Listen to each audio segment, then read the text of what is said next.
Chapter 1588. Melinda held Gu Mingming's hand and smiled sincerely and warmly. Have you forgotten, great messenger? Bridges is your affiliated tribe. Your words are like the will of God. We will never reject you. Gu Mingming shook her head. I am not giving orders as the messenger of the beast deity. I am asking for your help as a friend. Melinda did not understand the difference between the two. Gu Mingming was Gu Mingming, the messenger of the beast deity, and her friend. No matter which identity she used, she was still Gu Mingming. As long as Gu Mingming said it, Melinda would not refuse. But she did not try to defend herself. She just smiled and nodded. All right, as a friend, I will agree to your request. Gu Mingming's heart relaxed after the official matters were settled. On the first night, Gu Mingming stayed at the seaside. Melinda and Carter led the mermaid tribe back to the deep sea. Waves of mermaids started blowing bubbles, which gathered together to form a huge bubble. Countless mermaids worked hard for the entire night and finally completed it the next morning. A huge bubble covered the corals. The seawater was a vacuum, and the bubble was filled with oxygen. This allowed Gu Mingming and the rest to move around freely in the sea. After preparing all these, Melinda returned to the shore and invited Gu Mingming into the sea. Melinda's hospitality was hard to reject. Gu Mingming thought that since she was revisiting an old place, it would be a pity if she did not enter the first stop to search for the 7 treasures. Since there was a solution now, Gu Mingming was naturally willing to go. Elvis and Leah had never gone into the deep sea before. The last time Gu Mingming came, Little Shit had accompanied her. The two of them had been waiting by the shore. This was a rare opportunity, so they naturally had to accompany her. Melinda, Carter, and Pei Rue each blew a bubble the size of an astronaut's helmet over the heads of Gu Mingming and her family. Oriton looked rather pitiful without anyone to take care of him. Without an oxygen mask, he could not go into the water, but it was normal not to bring him along since it was a family trip. So he sat by the shore without any expression. He just watched Gu Mingming quietly, completely forgetting about him in her excitement. Anyway, it was not the first time. Oriton should be used to this kind of life. Aren't you going down? Pei Rue's large eyes shone with a clear light as she looked at Oriton timidly. Oriton looked at Gu Mingming. Seeing that she had heard Pei Rue's words, he turned around to look at her. When their gazes met, Gu Mingming smiled until her eyes curved into crescents. Why not? The seabed is so beautiful. Let's go together. Oriton nodded his head expressionlessly, replying with a stiff yes. Pei Rue immediately blew a huge bubble over Oriton's head, then pushed him towards Gu Mingming's side.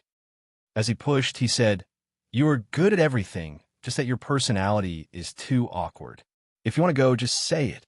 If you don't say it, who will know that you want to go? Oriton turned his expressionless face to the side and said coldly, I didn't say whether I wanted to go or not. She's the head of the family, and I'm the guardian beast. I'm just following orders. Liar. Pei Rue's little nose was raised to the sky. He was no longer the little mermaid whose legs would cramp the moment he saw Oriton. After spending so many years together, he was already used to his zombie-like face. Moreover, he was very clear that although Oriton looked fierce, he was more loyal than anyone else. When he said that he would not let anyone bully him, he really did it. Aside from the topic. Chapter 1589. Although they did not spend much time together, Oriton would always inquire about Pei Rue's management in Saint Nazaire every time he returned. If anyone tried to bully Pei Rue, they would receive a stern warning from the big white cat. Due to Oriton's special status, no one in Saint Nazaire dared to provoke him, even if they were of a higher level than him. Moreover, there was a rumor that Gu Mingming wanted Oriton to take care of Pei Rue, so Pei Rue's status in Saint Nazaire was upgraded to that of a nameless member of the messenger's family, of course. Gu Mingming did not know about all this. Even if she did, she would just laugh it off, because she knew better than anyone that Oriton treated Pei Rue well, because Pei Rue always brought him fresh and delicious seafood. After the group entered the water, the sea turtles that Melinda had arranged were already ready. The largest sea turtle was as big as a small yacht, with over 20 sea turtles on each side. They were lined up neatly from big to small. The smallest one was only the size of Gu Mingming's palm. It stretched its neck and tilted its head to look at Gu Mingming with a face full of curiosity. The back of a sea turtle is wider and it swims steadily. It's suitable for you to sit on. Melinda looked at Gu Mingming's stomach thoughtfully and smiled meaningfully.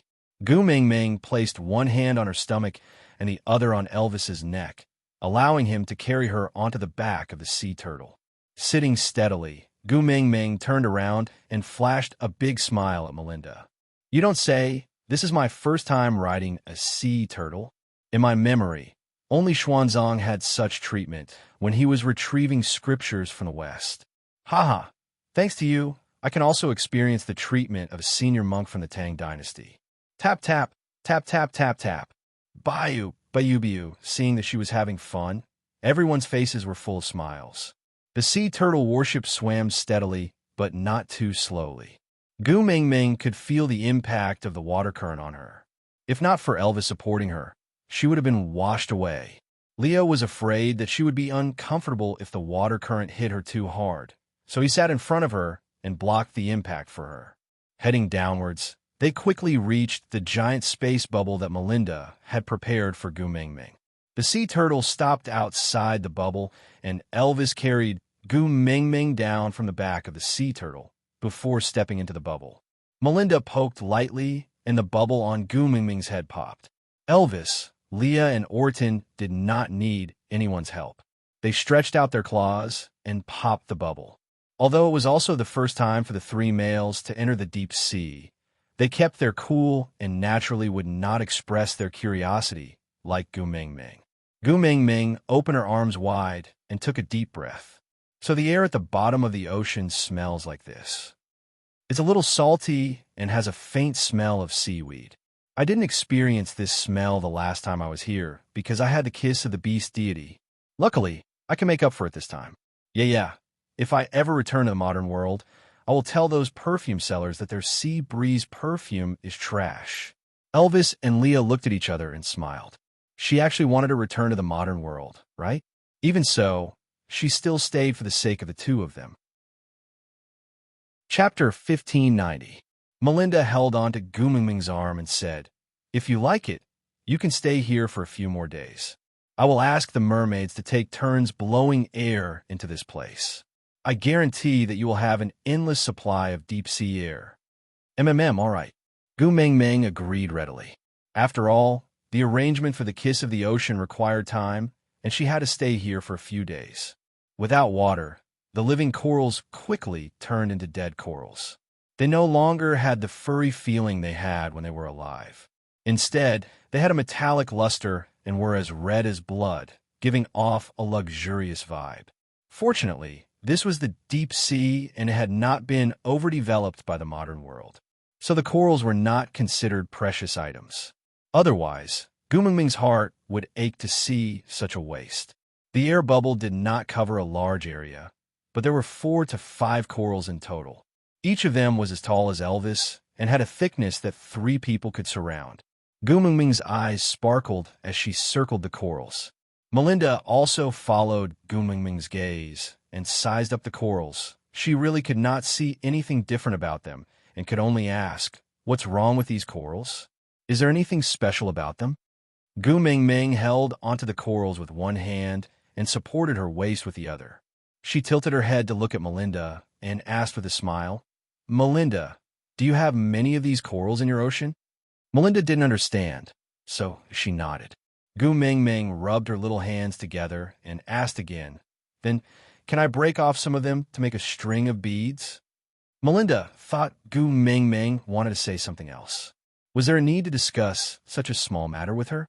Chuckling, Melinda held on to Gu Mingming's wrist and said, Great messenger, how many times do I have to say it before you remember? This is your tribe, and everything here belongs to you. You can break as many as you want. No one will care. Really? Gu Mingming grinned and said, Then I won't stand on ceremony. I want to make a few more string of beads, one for myself, and one for my daughter, and one for you and Sandy. Me too? Melinda was elated.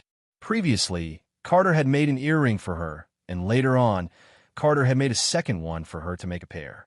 There were many pearls in the deep sea, but she was the only one with such a pair.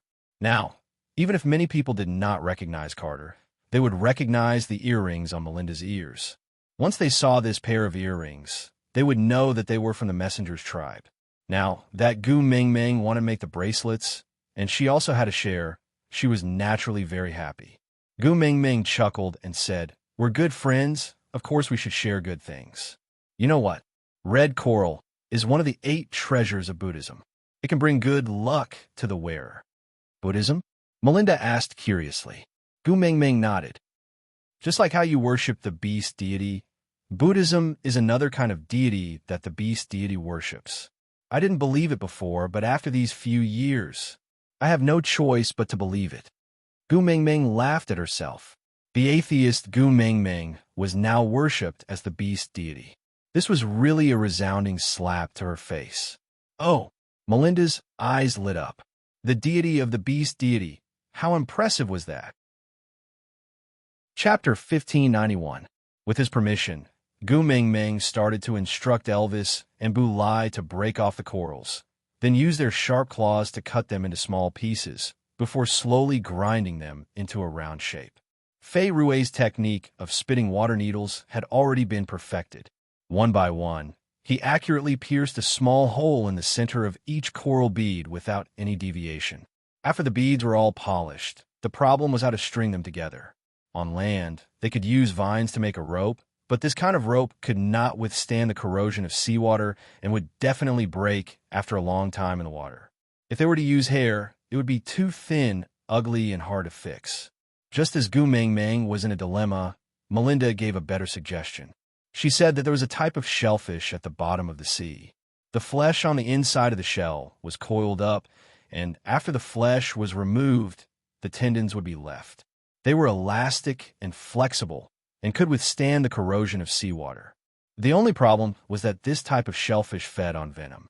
Usually, it would be used to capture poisonous fishes to eat, so it was highly toxic. Not to mention normal people, even a 5th-level mermaid like Carter would not go near it unless he had no other choice. If it was in the past, this matter was easy to handle. Gu Mingming had snake's tear of the beast deity on her, so she was immune to all poisons. A mere little shellfish could not do anything to her. But after Wang Xiaoxin left, all the special buffs on her had been reset. Not to mention poisonous shellfish, even a mosquito might be able to bite her to death. Risking her life for jewelry, Gu Mingming weighed the pros and cons and felt that it was not worth it. Leah held on to Gu Mingming's shoulders and smiled. "Did you forget again? You have 2 omnipotent males? But it's poisonous." Gu Mingming shook her head. Leah chuckled. It's been so many years. Haven't you gotten used to the beast world style? Females just need to give orders. Males have to think of how to complete them." Gu Mingming still shook her head. "I don't want my males to risk their lives for a piece of jewelry. Forget it. I'll think about whether there are any other alternatives." Leah sighed and placed both hands on Gu Mingming's shoulders. He lowered his head to accommodate her height and looked into her eyes. "Have you forgotten who I am? You are Leah." Gu Mingming looked at Leah in confusion. "What else?" Leah asked with a smile. Gu Mingming blinked her eyes and said, "And?" Leah sighed and said, "All right, one pregnancy makes one foolish for 3 years. Seeing that you went offline because of my intelligence, I will kindly remind you. I am the most talented witch doctor in history. Detoxification is my specialty." "Huh?" Gu Mingming tilted her head, looking confused and innocent. Leah smiled as he tapped Gu Mingming's little nose. "I'll be sad if you don't trust me when you're in trouble. It feels like a hero has no place to use his skills. How miserable."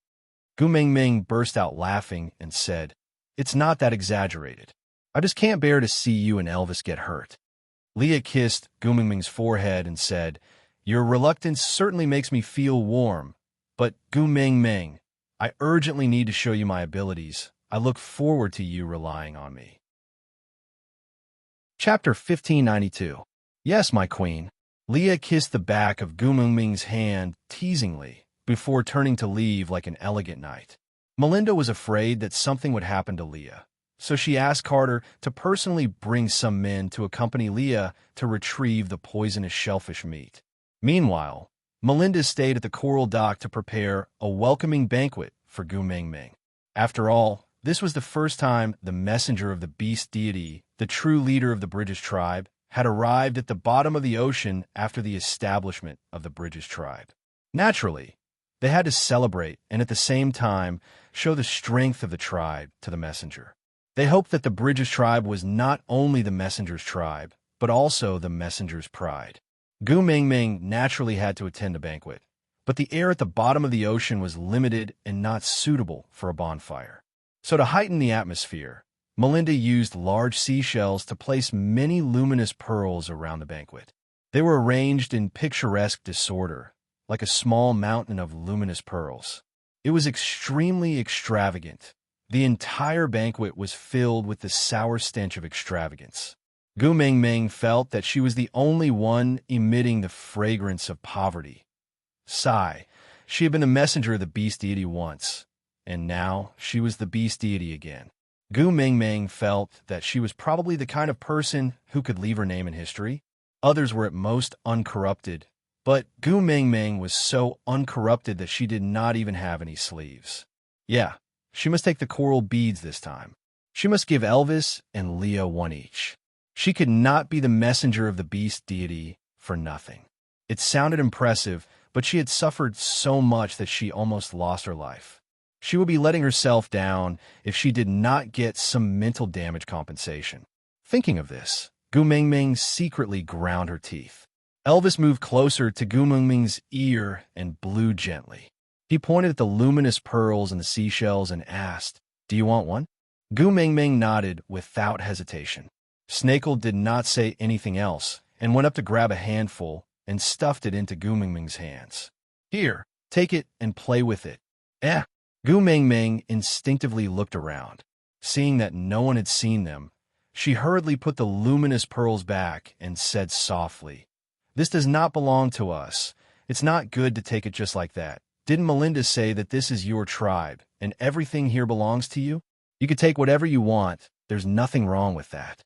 Elvis paused for a moment, then continued, "If anyone has any objections, ask them to look for me. If you're not convinced, you can challenge me. If you win against Leah and me, you can snatch this stupid thing back." Gu Mingming was sweating. Elvis meant that if they gave it, they would give it. If not, they would snatch it, right? She poked Elvis and said, "He's a beast king after all. It's not good to bully others like this. There's nothing bad about snatching things from my female." Elvis kissed Gu Mingming and grabbed another handful from the shell for her. "Take it if you like it. The rules here are different from your world. Survival of the fittest, survival of the fittest. Power is the rule. Leah and I are powerful enough, so we can set the rules and we will listen to you." Gu Mingming thought about it and felt that she should inform Melinda. After all, these things were taken out by Melinda, and it would not be good for her to keep them without a word. So Gu Mingming pulled Melinda and asked, "Can you give me a few of these pearls?" Chapter 1593. Gu Mingming followed Melinda's finger and almost fell over. Damn, what a flirtatious walk. A row of mermaids and orcs with different hair colors, with a human body and a fishtail. Their bodies were well-built and smooth, unlike land beasts with bulky muscles, but rather well-proportioned and slender muscles. The mermaid lines connected to the fishtail made one's blood boil and imagination run wild. Gu Mingming felt her nose heating up. She quickly pinched her nose and waved her hands at Melinda. Don't. A married woman cannot withstand such temptation. Please spare me." Elvis's face darkened the moment he saw Gu Mingming pinching her nose. The reason was simple. She would only do this when she was about to have a nosebleed, and she would only have a nosebleed when she was tempted. Even if he or Leah stripped her naked, she would not have a nosebleed. She would only have such a reaction when he and Bulai were entangled together in some ambiguous scene. So, this row of fish, looks like it would be delicious if it was roasted. Gu Mingming had been glancing at Elvis the moment Melinda said she wanted to give Gu Mingming man. Naturally, she did not miss the murderous look in his eyes. She cupped Elvis's face with both hands and smiled. Hubby, calm down, calm down. Look at my pregnant belly. Why would I have such thoughts? Don't worry, I only want the items. I don't want any of them. Really? Elvis lowered his eyes and stared at Gu Meng Meng coldly. Gu Meng Meng nodded firmly. No, definitely not. Elvis thought about it and snorted. You also said you don't want Leah. You also said you don't want Snake. You also said you weren't interested in that bird man a while ago. Gu Meng Meng felt that she had indeed been slapping herself in the face. She held her cheeks with both hands and looked up at Elvis. Hubby, my face hurts. Elvis was flushed by her cuteness, and his lips could not help but curl up. He removed her little hands and pinched her chubby little face due to her pregnancy. If you know your face hurts, then don't do it again. Yeah, I won't do it anymore. Gu Meng Meng promised. Elvis then kissed Gu Meng Meng in satisfaction. Then, he caressed Gu Meng Meng's tummy gently. After you give birth to a daughter, Leah and I will definitely make it up to you. It was not an exaggeration to say that Gu Meng Meng's legs immediately gave way when Elvis said that. She wasn't the one who wanted a mermaid to be her new lover. She was innocent. She was framed by Melinda. Sob, sob, sob. I feel so wronged, but I can't explain myself. Seeing how Gu Nanbao was biting her handkerchief pitifully, Elvis's mood finally improved. He looked at the mermaid coldly and snorted without saying a word. He walked slowly to the main seat and sat down steadily, carrying Gu Meng Meng in his arms. He sat in the most comfortable position for her to sit on as a human skin thermostatic chair. Intentionally or unintentionally, he played with Gu Meng Meng's long hair. That lazy and casual look made him look like King Zhou of Shang, who was carrying Daji to court. Everything was ready. Melinda had no intention of waiting for Kate and Leah. After all, females were respected in the beast world. As long as she and Gu Meng Meng were present, the banquet could begin. The first performance was, of all things, that row of mermaids performing a dance. Chapter 1594. Elvis's eyes were still looking down at Gu Meng Meng. The redder her face became, the darker his face became. Gu Meng Meng only retracted her gaze obediently when she heard the sound of teeth grinding above her head. She buried her entire face into Elvis's chest. Actually, she did not have the intention of taking a new partner, but since he danced so hard, wouldn't it be a waste if she did not watch? But it would not be good to cause some family conflict just to feast her eyes, right? Even if a young man in the modern world wanted to peek at a lady, he would not dare to do it in front of his wife, right? Gu Meng Meng's little act of burying her face really pleased Elvis. The malevolence on his face disappeared instantly, and he only felt that this ostrich was so adorable. So he lifted her little chin and kissed her deeply on the lips. Acting as if there was no one else around, they were deeply entangled. He kissed until Gu Meng Meng's whole body went limp and was almost out of breath, before he released her reluctantly. He used his thumb to gently wipe away the remaining saliva at the side of her lips, gritting his teeth and saying, I really can't wait. I can't wait for you to give birth to her today. Gu Meng Meng's face turned red because of the lack of oxygen. She pouted coquettishly and punched Elvis's chest, saying, If I give birth today, it will be premature. Elvis choked and said with a serious expression, That won't do. Leah said that you must be pregnant for a full month, or else it will not be good for you and your daughter. You still know? Gu Meng Meng glared at him. Gu Meng Meng could not be blamed for being pretentious. It was just that this brother's expression of desire was too obvious. She felt uncomfortable sitting on his lap. How many years had they been a married couple? Wasn't it just because she was pregnant that she could not have sex with him? Did he have to be so high profile and show how wronged he was in public for how long? All males in the world are the same. They're all animals that think with their lower bodies. Gu Meng Meng mumbled and stiffened her neck, not looking at Elvis anymore. Elvis shook his head helplessly and said, Silly girl, this is a display of my love for you. If I don't get hard when I see you, then what will happen to your future happiness? Don't be angry. It will affect your daughter badly. Gu Meng Meng became even angrier upon hearing this. She turned her head and asked, In your eyes, am I important or daughter important? Now that you have her, you don't care about me anymore? You're not afraid of my anger, but you're only concerned about whether your daughter will be affected? Elvis, doesn't your conscience hurt? Leah had told Elvis before that it was normal for pregnant women to be unreasonable due to their fluctuating emotions. Moreover, in Elvis's eyes, when had Gu Ming Ming ever been wrong? She was angry. It was obvious that he had said something wrong. He was the one who was wrong, not her. Since he was in the wrong, Elvis naturally apologized with a good temper, coaxing and teasing her. But just when Elvis was apologizing to Gu Ming Ming, a mermaid swam over and stood in front of Gu Ming Ming, saying, "Mighty messenger, I'm the third-level mermaid, Beast Jimmy. Can I invite you to swim in the sea with me? I know a place with a beautiful view." "I think you're dreaming too." Elvis raised his eyebrows and sneered. "Let's see if you have the ability to take my female away from my arms." Jimmy did not seem to be afraid of Elvis, who was the Beast King at all. In other words, males were fearless when it came to courtship.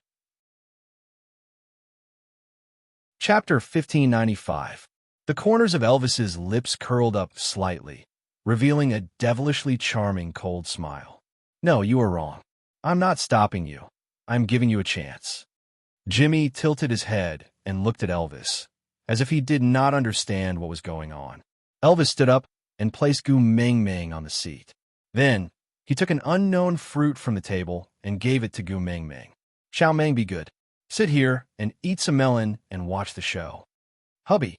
Gu Ming Ming felt that this was the ocean and not Elvis's home ground. It was better to avoid trouble. She could just reject Jimmy. There was no need to blow things up. But Elvis cupped the back of her head and planted a kiss on her forehead. "Don't worry, it will be settled very soon." Gu Ming Ming was speechless. Elvis let go of Gu Ming Ming and took 2 long strides to stand in front of the mermaid beast. With this comparison, Gu Ming Ming realized that Elvis was much more muscular than Jimmy. His body proportions were also better and firmer. It was just that he was always hugging her every day and rarely had the chance to show his body in front of her. As a result, Gu Ming Ming had almost forgotten how stimulating it was when she looked at Elvis from afar. She really did not know the true face of Mount Lu. It was only because she was in this mountain. TSK, TSK, TSK. It was no wonder Elvis was angry just now. Hugging a mountain of gold and digging for potatoes, no one would be happy about who was the mountain of gold. While Gu Ming Ming was reflecting and criticizing herself, Elvis had already opened his mouth to speak. "If you want to woo my female, shouldn't you first issue a challenge to me?" Elvis lowered his head slightly. He did not need to release his pressure as the oppressive aura of a beast king completely enveloped Jimmy. Elvis chuckled. With the absolute confidence and calmness of a superior, he said calmly, "Isn't accepting your challenge giving you a chance?" "We are in the ocean," Jimmy reminded. Elvis nodded and chuckled. There is no reason to stop a male from protecting his female, no matter where or who he is facing. Jimmy nodded in agreement and said, "Okay, since that's the case, let's compete in the ocean." "This is not fair." Gu Ming Ming panicked and instinctively said, "Elvis is a land beast. He can't breathe in the sea. How can he compete?" Jimmy wanted to woo Gu Ming Ming and naturally would not go against her wishes. Whatever the female he liked said was right. "All right, let's compete here and not in the sea." Jimmy compromised without any principles. But Elvis did not appreciate it and said, "You don't have to give in to me, hubby." Gu Ming Ming was rather worried. Elvis stretched his neck left and right, then stretched out his long arms to hug Gu Ming Ming and kiss her. "It's all right. I'm suffering from internal heat and need a cold shower to calm down. Just eat your melon and watch the show." Gu Ming Ming wanted to say something more, but Elvis pecked her on the lips again. He squinted his eyes and gave her a reassuring smile. Feeling helpless, Gu Ming Ming could only sigh and return to her original spot without making a sound. She silently watched Elvis and Jimmy walk past the edge of the bubble and into the sea. The sea was the territory of the mermaids. Even though Elvis was powerful, he had a very important weakness, which was that he only had 1 breath left. Chapter 1596. Gu Ming Ming gritted her teeth in her heart, but maintained a faint smile on her face. If Elvis lost, How was she going to reject this Jimmy later? While Gu Ming was plotting in her heart, Jimmy had already launched his attack on Elvis. Jimmy was a righteous mermaid and disdained using underhanded methods. Otherwise, he would have just lured Elvis far away and depleted his breath to win. There was no need for him to attack so hastily. Elvis replied with a cold smile. All is fair in war. Giving up one's advantage for the sake of so-called morality was not righteousness. It was stupidity. Elvis tried to move his fist. There was indeed a strong resistance in the water. Even if he swung his fist over, it would probably be useless. Thus, he gave up on the idea of a hand-to-hand fight and just stared coldly at Jimmy, waiting for his attack. Mermaids were extremely fast in the water. Even a beast king like Elvis could not see his movements clearly due to his limited vision in the water. However, vision was only a small factor in a battle. More importantly, it was the body's memory and instinctive sense of danger. So, when Jimmy's webbing was like a sharp knife aimed at Elvis's neck, Elvis's sharp claws were one step ahead of Jimmy and had already grasped Jimmy's throat firmly. Tilting his head and smiling, the beast pressure suddenly erupted, creating a huge ripple in the water. The ripple quickly pushed outwards, forming a powerful undercurrent, causing the scales of all the mermaids present to explode. The kind of fear was emitted from the depths of their bones and could not be resisted. Jimmy was just a third-level beast, and he was in such close proximity to the Beast King's pressure, so he naturally could not withstand it. His eyelids rolled back, and he fainted, revealing his original form. Elvis was merciful, or else Jimmy would have been squashed into a fish meatball.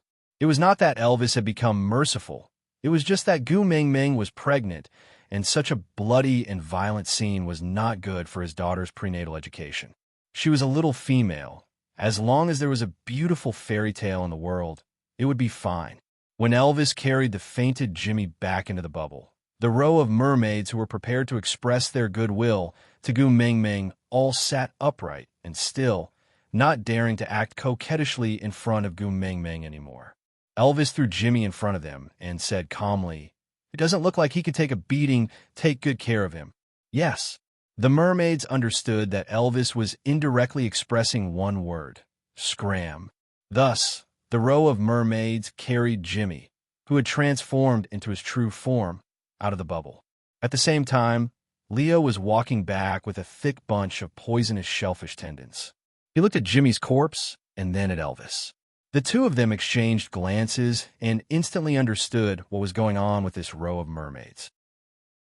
Leah mischievously tripped the mermaid beast in the middle with his tail. If they were in the water, nothing would have happened, but they were in a vacuum bubble. Hence, that mermaid stumbled and fell onto the people in front of him, bringing the people behind him with him. As a result, the entire row of mermaids fell out of the bubble in an extremely pathetic manner. It was a stark contrast to their cheerful appearance when they entered the bubble. Chapter 1597. Melinda lowered her head and smiled, replying to Carter using sound waves. She told him about Elvis's actions and concluded that even if she had the intention to make arrangements, those mermaids would have been scared out of their wits by Elvis. Who would dare to approach Gu Ming? Gu Ming also understood that Elvis's actions just now were not due to Jimmy's provocation. He was making an example out of her and using an instant kill to awe those mermaids who had their imaginations running wild. That was the only way to settle things once and for all. But this made the situation a little awkward. After all, Melinda had good intentions. So Gu Ming cleared her throat and said, "After making arrangements for the kiss of the ocean, I will be staying in the desert for a while. Sigh. The sandstorms there are strong, and there's no water source. Just thinking about it makes me miserable." Melinda was not a fool. How could she not understand that Gu Ming was giving her a way out? She was saying that she would not be living in the ocean forever, and mermaids could not leave the water for long periods of time. So she would not take an ocean tribesman as partners. This was considered a proper official statement. Melinda did not have any intention of currying favor with Gu Ming. She just thought that mermaids were handsome and had a different style from land beasts. If Gu Ming liked them, She would naturally be happy to see it happen. But from the looks of it, Elvis and Leah would not agree so easily. And Gu Mingming herself did not seem to have any intention of expanding her family, so she would not force it. The banquet was still going on, uninterrupted by this small incident. Singing and dancing to celebrate peace and prosperity made it feel like the immortality peach banquet in the heavens. After all, the mermaids were the only race in the beast world that knew music. Birds could also sing, but they did not know how to play musical instruments. They could only use their throats to produce sounds. But mermaids were different. They could produce different sounds by hitting different kinds of shells, corals, tortoise shells, and rocks. Finally, they produced a harmonious melody. Compared to a concert in the modern world, it was boring. But it was the most exciting performance Gu Mingming had seen in so many years in the beast world. Leah passed the shellfish tendon to Gu Mingming and whispered into her ear, "I have tested it. The tendon without flesh is not poisonous. What do you intend to do?" Gu Mingming took a piece of shellfish tendon and pulled it in her hand. It was very elastic, just a little too thin. Thus, Gu Mingming took 3 shellfish tendons and braided them into a braid. Then, she strung the red coral beads together, 18 red coral beads in one string. She tied a dead knot at the end of the string, then made a simple china knot on the basis of the dead knot.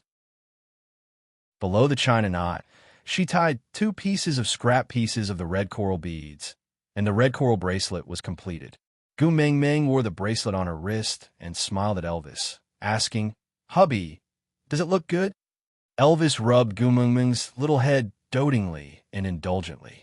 "In my eyes, you look good no matter what. TSK, glib tongue." Not a single word is true. As she said that, the corners of Gu Mingming's lips curled up. Elvis cupped Gu Mingming's little chin and looked straight into her eyes. The tenderness in his eyes was deeper than the ocean. He said seriously, word by word, "I have seen you crying in your most pathetic state. I have seen you in your most unkempt mourning. I know how irritated you are during your period. I also know how fragile you are when you feel sad for no reason. I have seen you at your best and at your ugliest. But regardless of beauty or ugliness, I like it all. As long as it's you, I can't move my eyes away." Aside from the topic, today's update has ended.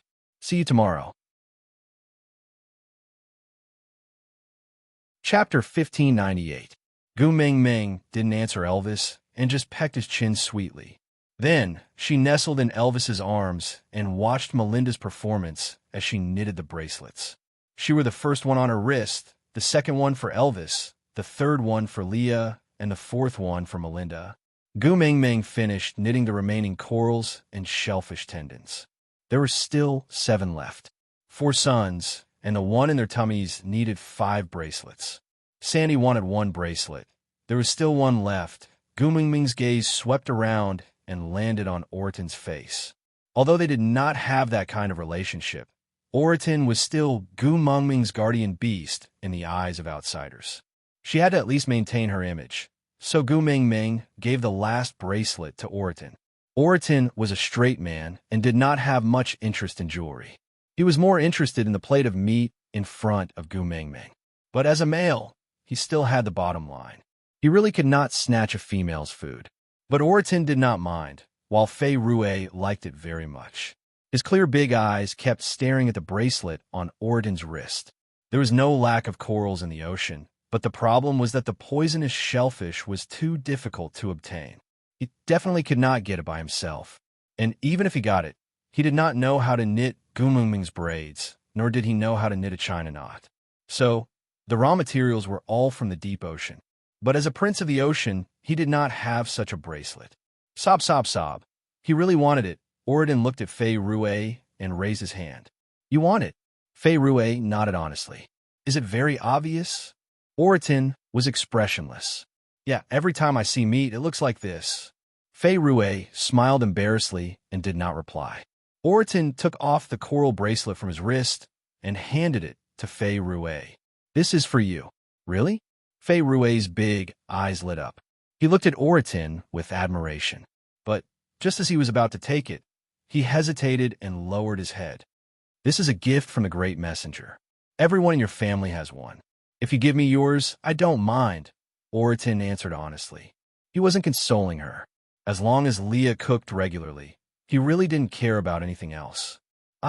Fei Rue still did not dare to take it, but he really wanted it. Hence, he jogged over to Gu Mengmeng and looked at her expectantly with a pair of eyes as clear as the stars in the sky. Great messenger, Oriton said, he is willing to give me that string of red corals. Can I have it? Gu Mengmeng stared blankly at Fei Rue. Instead of answering, she asked, I've already given it to Oriton. If he is willing to give it to you, and you are willing to take it, just keep it. Why are you asking me?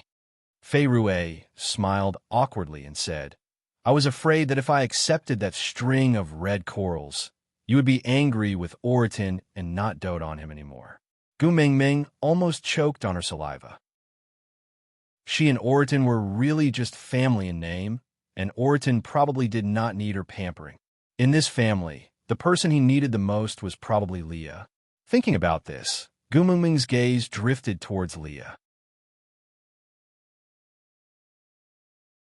Chapter 1599. So when Gu Mengmeng looked at him and Oriton with that gaze, Lee's hair stood on end. He squinted his long and affectionate eyes and asked with a dangerous smile, Xiao Mengmeng, what are you thinking about? Gu Mengmeng felt like she had been caught in the act. She chuckled and shook her head to deny that she was not thinking about anything. After getting Gu Mengmeng's approval, Fei Rue happily received Oriton's red coral bracelet and wore it on his wrist. He happily showed it off to everyone and even pulled Melinda's hand to show it off for a long time. This made Carter extremely helpless, and he could only clench his teeth and say, You are Melinda's brother. I will tolerate you. That night, Gu Mengmeng stayed at the bottom of the sea. The next morning, Melinda, Carter, and Fei Rue accompanied Gu Mengmeng to the location of the Kiss of the Ocean. If she was not sure that she was in the sea, Gu Mengmeng would have suspected that she was looking at a galaxy in the Milky Way. A black pearl floated in the center, and the surroundings were filled with a layer of black, poisonous fog. It looked like a Hollywood sci-fi movie where a galaxy was observed from a spaceship. However, the color was not dazzling, and there was only dead black. There were many shells floating in the poisonous fog. The shells moved slowly, like the sloth lightning in Zootopia. They opened and closed slowly, as if they were eating the poisonous fog. Gu Mengmeng did not have Snake's tear of the beast deity to protect her and did not dare to get too close to the poisonous fog. She could only stay at a safe distance and pointed at the poisonous fog. Leah, did you get the shellfish tendon from these shells yesterday? Leah nodded in agreement. Gu Mengmeng rubbed her chin and thought seriously. When I took the Kiss of the Ocean back then, it was in a huge shell. Do you think it was eaten by a poisonous shellfish like that? Fei Rue secretly bit his lower lip and pulled Gu Mengmeng's arm. He shook his head and said no. No. Gu Mengmeng was confused. Fei Rue took a deep breath and tilted his head at Gu Mengmeng. He smiled and said to Gu Mengmeng, Do you know about the legend of the deep sea, great messenger? There was another legend? Gu Mengmeng was now a little sensitive to the word legend. Back in the desert, Higgin told her a legend and then he died. In Moto, Grace had told her a legend, and then Grace had died. Now, Fei Rue was going to tell her a legend. Frowning, Gu Mengmeng asked instinctively, Can I not listen? Fei Rue chuckled and said, Let's hear it. This legend is related to the Kiss of the Ocean. Gu Mengmeng facepalmed, that feeling of unease growing stronger. Fei Rue did not wait for Gu Mengmeng's reply and just sat on the back of the turtle beside her. He transformed his fishtail into his legs and hugged his knees obediently. He tilted his head to look at Gu Mengmeng and said, Legend has it that this black pearl was not originally called the Kiss of the Ocean. It was just a poisonous pearl produced from these poisonous shellfish. Although it was poisonous, it was not to the extent that it could disperse in the ocean and not disperse. Chapter 1600. Fei Rue seemed to understand Gu Mengmeng's confusion and just grinned. His smile was always so clear and clean that whenever he smiled, It was as if the surrounding poisonous fog was purified. Fei Rue continued hugging his knees and looked at the black pearl in the middle of the poisonous fog. He took a deep breath before continuing. About 1,000 years ago, there was an extremely venomous snake that fell in love with a female. Gu Mingming was speechless and instantly immersed herself in the relationship between the characters. An extremely venomous snake, little shit. A female. Wang Xiaoxin. The characters in the legend were all familiar people. This setting really hindered one's interest in listening to the story. Forget it, what legend? I'll just treat it as gossip. But this female didn't love him. She even hated him, rejected him, and wanted to kill him. Gu Mingming was taken aback. This version clearly did not match the truth. Gu Mingming did not forget the scene of Little Shit and Wang Xiaoxin reuniting. One said lovingly, "I hate you so much. Why did you make me wait for so long?" The other said affectionately, "Sorry, I came back late." Putting aside the fact that Wang Xiaoxin had plotted for 1,000 years in order to resurrect Little Shit, she had lured her to search for the 7 treasures step by step, and even sacrificed her own son. Just based on these 2 sentences alone, it was filled with the stench of adultery.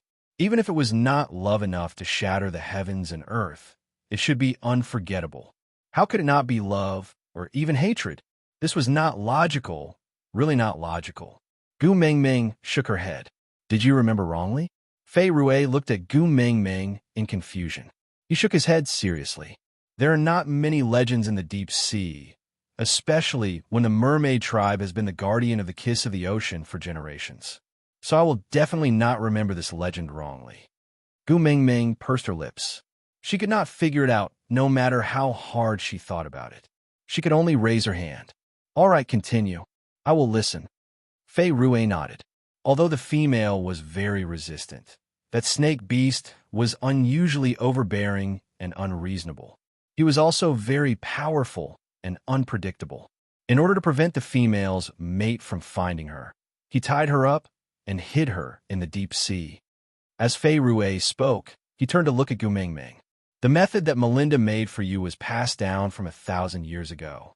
At that time, the snake beast also made a bubble like this for the female so that she could move and breathe freely in the deep sea." Gu Mingming laughed dryly. Free movement and breathing? Within a limited area, he could move and breathe freely while being watched. What kind of freedom was that? Let's call it jail. Moreover, with such a depth, there was no chance of escaping. Gu Mingming twitched her lips and thought to herself, it was no wonder that Little Shit hated Wang Xiaoxin like that. The snake beast said that when the female is willing to mate with him, he will release the female. However, that female really rejected him. No matter what he did, she refused to mate with him. The more he pressured her, the more she resisted, just to escape. Then, in order to escape, the female accepted a mermaid. Fei Rue's eyes dimmed as he said this. Chapter 1601. Fei Rue shook his head lightly, indicating that he was fine.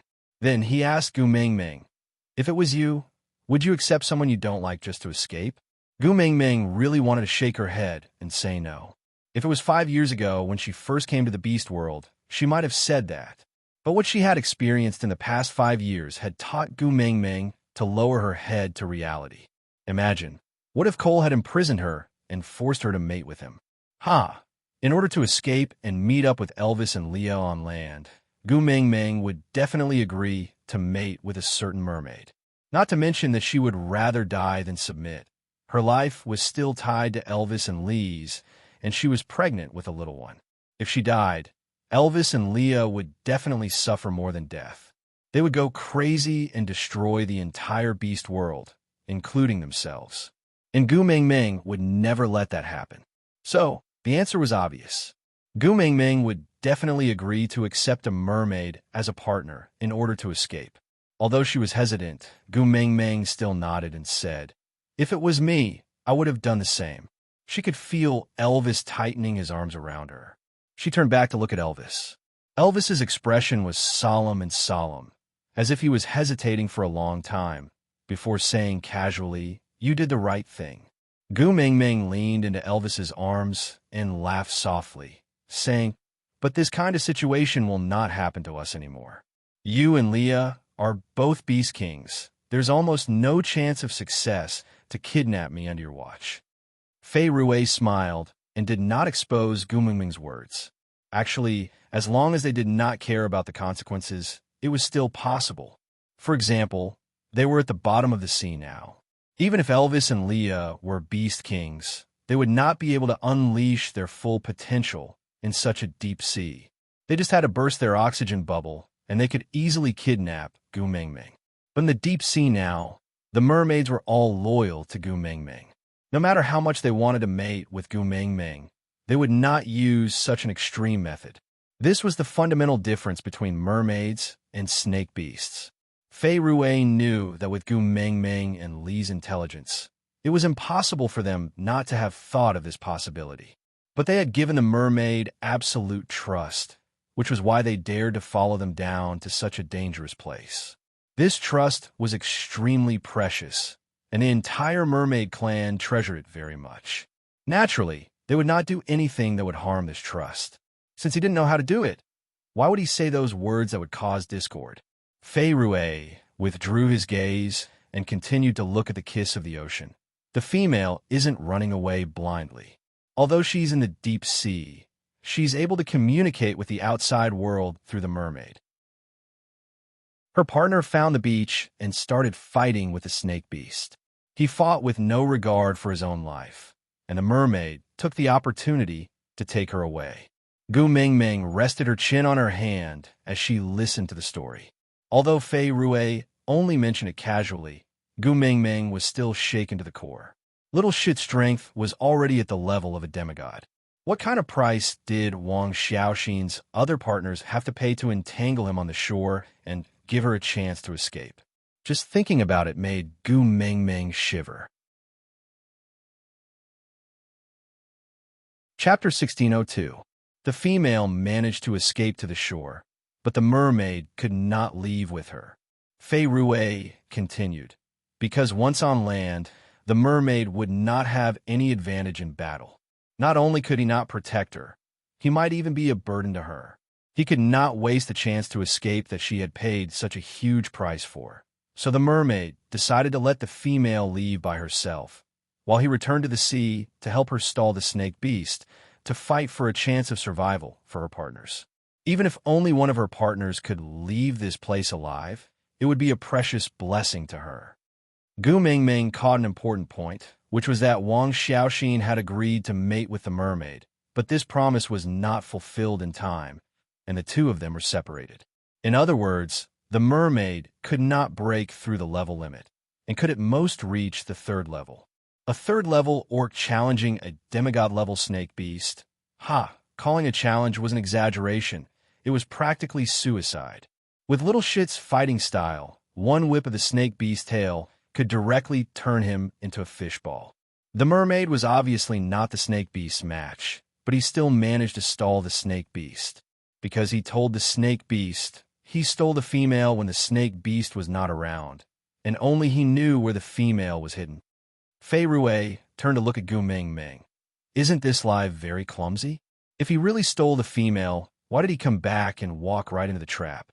Isn't running away the most logical choice? But perhaps it was because the mermaid tribe was simple and did not know how to lie, or perhaps it was because the snake beast was in a frenzy and could not differentiate the truth from the lies. Anyway, the mermaid's lies successfully attracted the snake beast's pursuit, and in order to fight for more chances for her partners to escape, he kept swimming deeper into the sea. Indeed, the mermaid had an advantage in speed in the sea, but this advantage only existed when the difference in power between the two parties was not too great. If Little Shit was only a third level or fourth level beast, the mermaid's strategy could have succeeded. But Little Shit was a demigod level beast in the past. Such a huge difference in level was enough to surpass the advantage of a race. Moreover, Little Shit was not an ordinary land beast. He was also considered to be his domain in the water. The mermaid was dreaming if he wanted to fight for time by swimming in front of Little Shit. Indeed, Fei Rue continued. Unfortunately, the mermaid was caught by the snake beast before he could run very far. However, the snake beast did not kill him. Instead, it hung him and the other partners of the female upside down on the shore, forcing the female to go back by herself. The female did not run far from the start. She had been lurking nearby. When she saw that her partner and the mermaid were captured and that their lives were in danger, she finally took the initiative to appear in front of the snake beast. Gu Mingming had guessed it. Although Wang Xiaoxin was frighteningly rational, he was at least not a selfish person who did not care about the lives of others, especially those who were caught. They were her partners. Fei Rue was silent for a moment before he continued. The female ate the black pearl with the snake beast's venom. She needs the snake beast to detoxify her every day, or she will die from the poison, in exchange for the safety of their partners. The snake beast did not imprison the female at the bottom of the sea. Instead, he allowed her to stay on land with her partners. However, she had to go to his side every sunset to detoxify him. Chapter 1603. He obtained an ancient secret recipe from the elders of the ocean tribe. There is no antidote for the poisonous shellfish pearl, and he can only exchange his life for hers. As Fei Rue said, he pointed at the black pearl floating in the poisonous fog and said, "It was born in the poisonous shellfish, grew up in the poisonous shellfish, and belongs to the poisonous shellfish. If you want to save that female, the only way is to eat the poisonous shellfish king and then kiss the female. Mouth to mouth, he will suck the black pearl into his body." Gu Mingming frowned and did not say a word. The males in the beast world were not afraid of death for the person they liked. They were brave and blind in love and would never be stingy with their lives. She could even imagine how overjoyed the mermaid would be when he found out about this antidote method. His entire mind was filled with the thought that Wang Xiaoxin could be saved, and he did not have the slightest bit of rationality to think about how he would lose his life. The mermaid swallowed the entire poisonous shellfish king and swam towards the shore with all his might before the poison attacked his heart. Finally, he saw the female who was about to meet the snake beast under the afterglow of the setting sun. The poisonous shellfish king was stuck in his throat, and his vocal cord were already destroyed, so he could not make any sound. He could only use his tail to slap the surface of the water to attract the female's attention. Even though the poison of the poisonous shellfish king made his skin burn in pain, he did not care and just slapped the surface of the water with all his might, splashing countless waves. Finally, he successfully attracted the female's attention. The female ran to the beach and asked him what was wrong. He could not speak and could only hold the female tightly and kiss her lips. At this point, Fei Rue turned around to look at Gu Mingming. His eyes shone with a light that seemed like he understood, as if he was longing for it, but also as if it was just an ignorant fantasy. He said, "It was said that the scene at that moment was frozen. It was so beautiful that even the waves could not bear to attack their kiss. That was the most peaceful moment in the history of the ocean, without any waves. The setting sun gilded them with the most beautiful glow, just like a pair of gentle hands, gently protecting their first kiss, once in a lifetime, the only kiss." The poisonous pearl in the female's body was sucked into the mermaid's body by the poisonous shellfish king. The two poisons caused the mermaid's skin to start festering. He used the last of his strength to push the female away and told her that she was free and the snake beast could no longer use this pearl to threaten her. As for the mermaids, they threw themselves into the sea, sacrificed their broken bodies to the beast god, and stayed in the sea forever. Gu Mingming finally understood that the shell that she had casually touched previously was actually the poisonous shellfish king that was stuck in the mermaid's throat. There are people who are infatuated with love in the world. This hatred has nothing to do with the wind and the moon. Gu Mingming lowered her head and murmured softly. She smiled. Our previous beast messenger really has no lack of Casanova. Elvis hugged Gu Mingming and kissed the top of her head. You don't lack anyone by your side either. Gu Mingming nodded her head. Of course she knew that she did not lack Casanova by her side. Snake, who had died twice for her. Wasn't that the greatest love saint? There was also that Grace who tore off her own wings and jumped into the volcano lava for her. Glancing sideways, Gu Mingming hugged Elvis and Leah. Both of you, you must accompany me well. Don't try to be a Casanova, understand? Chapter 1604. Fei Rui nodded with a smile, then opened his mouth. This action made Gu Mingming break out in cold sweat. She frowned and her eyes widened in shock.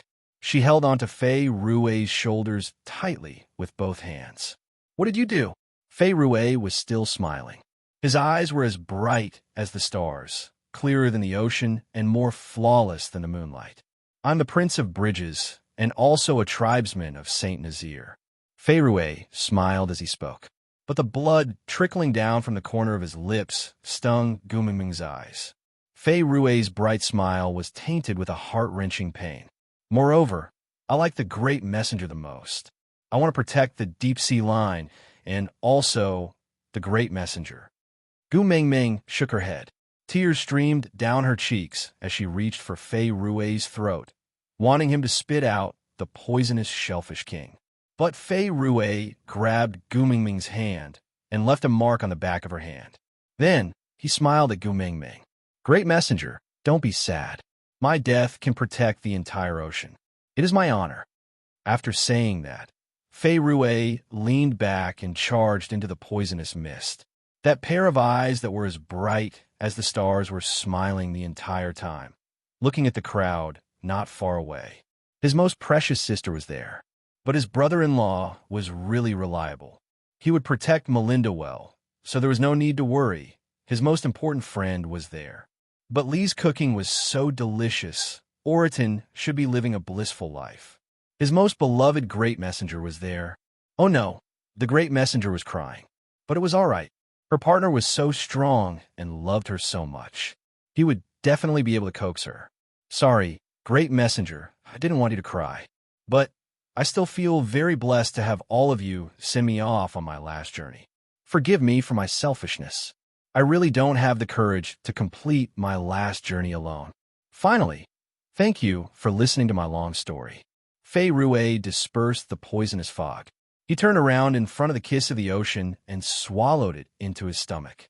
He could feel that the poisonous pearl was corroding his throat along his chest, slowly moving downwards.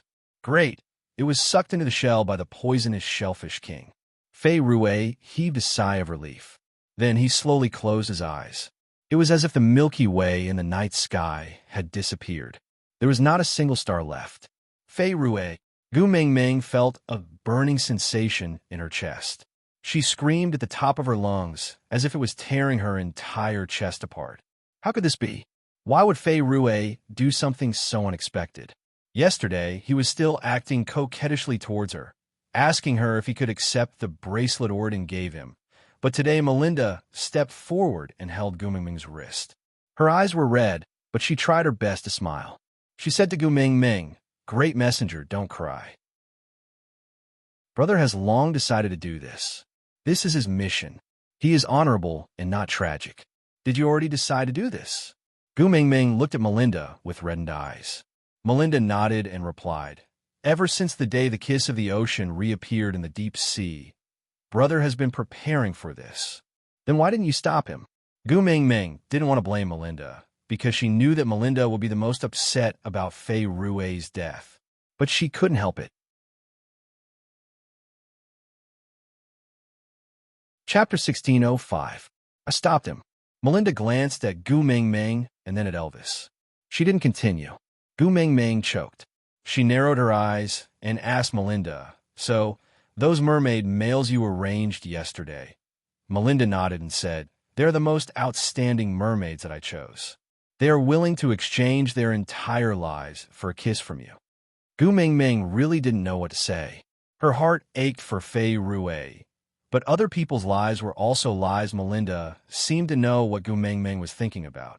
So she pulled Gu Mingming's hand and said, I know I am very selfish, but if possible, I don't want my brother to sacrifice himself to protect the pearl.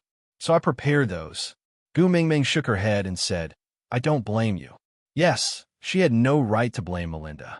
Didn't she sacrifice Miranda's child to protect her own child? In times of life and death, human nature was always selfish. Gu Mingming looked at Melinda's bloodshot face that was still forcing a smile. In the end, she could not bear to scold her and could only sigh heavily. You should have told me earlier. Maybe I could have stopped Fei Rue. Melinda's eyes were bloodshot. Melinda forced a smile and shook her head. If no one swallowed the poisonous shellfish king to absorb the kiss of the ocean, this pearl would continue to release poisonous fog and attract all the poisonous shellfish in the sea. When its poison dissipates, this black pearl will become an ordinary pearl, and the kiss of the ocean will cease to exist. So, someone must sacrifice himself to absorb the kiss of the ocean back into the poisonous shellfish king. Only then can the poisonous shellfish king continue to nurture it. Only then can the kiss of the ocean still exist when the next messenger of the beast deity arrives 1,000 years later. There is no such thing as a cheat in this world for no reason. Every benefit you obtained was paid for by someone else in silence. But some prices were hidden and you didn't know. And some prices were displayed in front of you in a bloody manner, letting you know what guilt was. Gu Mingming clutched at her chest as she looked at Fei Rue, who was curled up into a ball and sleeping like a baby. She watched as his body was slowly corroded by the poisonous fog until it completely disappeared, turning into a puddle of black fog. And in the middle of the fog, there was a small shell that was half a finger long and 2 fingers wide. It opened and closed slightly, and the poisonous fog was absorbed bit by bit. Fei Rue didn't even leave a corpse behind. His flesh and blood became nutrients for the poisonous shellfish king to nurture the kiss of the ocean. His flesh and blood became the nutrients for the poisonous shellfish king, Gu Mingming, Gu Mingming, and Gu Mingming. Gu Mingming looked at Gu Mingming and the poisonous shellfish kings. Gu Mingming felt and felt. The poisonous shellfish king into Gu and Gu Chenvi. And Gu Tian Mingming and Gu. Gu. The shells of the poisonous shellfish broke into pieces and fell off, sinking into the deep sea and disappearing into the endless darkness. Without the protection of the shellfish flesh slowly turned into a black mist just like Fei Rue and was slowly absorbed by the poisonous shellfish king. All the poisonous fog quickly, Gu it and the Gu Li into the king and Gu the Lin to the king Li. Chapter 1606. The poisonous shellfish king fell into the mud at the bottom of the sea, and then the mud started to change at a speed visible to the naked eye. First, the color turned as black as ink. Then the corals and seaweed on the mud withered and died as if their life was sucked out. Then, they were sucked in by the black mud, as if they had fallen into a swamp. The small fish that could not escape in time flipped over, then fell into the mud and were also swallowed. Gu Mingming recognized that this was no longer mud, but a swamp at the bottom of the sea. When she went to retrieve the kiss of the ocean, it was little shit who carried her all the way there. Now that she thought about it, if the person who accompanied her was not little shit, no one would have been able to withstand this poison. Even Snake would not have been able to withstand it. Was she going to suffer the consequences 1,000 years later for the sins she committed back then? She did not forget that little shit's skin was almost completely corroded by the poisonous fog, and his wounds were so deep that his bones could be seen. So now that she was the one who planted the seeds of evil, 1,000 years later, should she be the one to escort the next messenger of the beast deity to retrieve the kiss of the ocean? Without Snake's tear of the beast deity, she was no longer immune to all poisons. By then, she would probably die here, right? Wasn't it ironic that the mighty beast deity would die from the poison of the kiss of the ocean? Elvis tightened his arms around Gu Mingming's waist and kissed her little hand. He hugged her in his arms and said softly, "Now that things have come to this, there's no use being sad. Fei Rue is a responsible male. We won't forget him." Gu Mingming nodded and leaned lightly against Elvis's chest. "I came to settle the kiss of the ocean, but never thought that it would be settled in such a manner. I thought that nothing would happen as long as I forbid others from swearing to me, but Other than swearing, it turns out that legends can also kill people. I don't want to hear any legends in the future. No one is allowed to tell me legends anymore. Elvis chuckled, feeling rather helpless. In the beast world, the lives of males had always been as cheap as grass. Not to mention Fei Rue, who sacrificed himself for justice. There were many males who sacrificed their lives for the sake of pleasing their females. Just how many males had died because of Nina in the past? Who would feel the slightest bit sad? The males in the beast world were ferocious and aggressive. There were countless deaths and injuries every day. It was survival of the fittest, and the winner would take all the food. This was the truth of the beast world and also the standard. No one would shed tears for the weak. No one would even remember the males who died because they were not strong enough. Only Gu Mengmeng valued the lives of males so much. He loved her kindness, but he also felt sorry for her kindness. Sighing, Elvis patted Gu Mengmeng's back lightly and said, "All right, the second rule in our family is that no one is allowed to talk about legends. If anyone dares to mention the word legend in front of you in the future, I'll bite them to death. Okay?" Gu Mengmeng wanted to laugh, but she could not. She looked at the poisonous shellfish king that had sunk deep into the swamp and the surroundings that looked more and more like the scene she had seen when she was retrieving the kiss of the ocean. She shook her head and said, "Let's go. This place will become very dangerous later." "All right." Elvis did not say anything else and carried Gu Mengmeng in his arms. He gave Carter a look, and the group of them turned around and swam towards the huge bubble that Melinda had prepared for Gu Mengmeng. Only Gu Mengmeng and Melinda kept turning back to look at the abyss that had been swallowed by darkness. They knew that there was a clean young man there. He had the clearest eyes and the warmest smile in the world. But from today onwards, he had to guard that pearl alone in the darkness for 1,000 years, aside from the topic.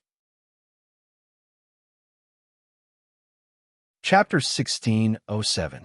Fei Rue's death was a huge blow to Gu Mengmeng. She felt terrible, but didn't know who to blame. She couldn't find an outlet to vent her pent-up frustrations, so she was depressed all day long. At times like this, she started to miss Cole. After Cole's death, Gu Mengmeng thought about it a lot. Putting aside her subjective feelings of love and hate, Cole actually treated her quite well. He shouldered all the dirty things on himself, so that when something like Fei Rue's death happened, she could feel justified in hating him, blaming him, and blaming him. As for herself, she had no qualms about it. Cole's personality was indeed twisted, but he also treated her with a twisted kindness.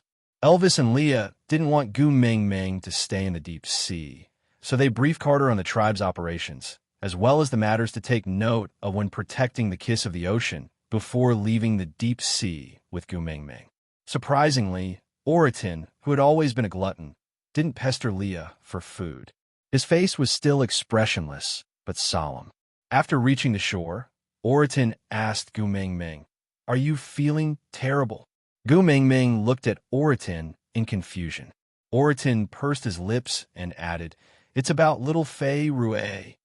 Gu Mengmeng's eyes dimmed as she nodded. Oriton asked, "Is it the feeling of having a hot stomach?" Gu Mengmeng smiled bitterly and nodded again. Oriton said thoughtfully, "Oh." After a long silence, he spoke again, "So this is how it feels to lose a friend."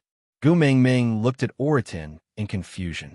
She wanted to ask him something, but couldn't find the right words to express herself. But Oriton seemed to understand Gu Mengmeng's gaze and answered directly, "I didn't have any friends in the past. I only started to get closer to others after meeting you guys. You, Elvis and Leah are strong enough, so this is the first time I've lost a friend." Gu Mengmeng patted Oriton's shoulder and said, "Someone once told me that not every separation can prepare you well. It will cause you pain and catch you off guard. So, cherish the people in front of you. While they are still by your side, do your best to treat them well. That way, when they are caught off guard, our hearts won't be full of guilt. If only I had treated him better at that time. If only I had listened to him seriously at that time. If only I had listened to him seriously at that time. If only I had been tortured to a pulp." Oriton seemed to understand, but not really. He nodded his head and looked back at the deep sea for the first time. He told himself in his heart that from now on, Whenever he met someone he cared about, he would spare no effort to treat them well. After leaving the deep sea, Gumuming's last stop was Saint Nazaire. When she returned to Saint Nazaire, she saw Barit standing at the entrance of the tribe to welcome her from afar. Barit, whom she had not seen for a long time, had already matured.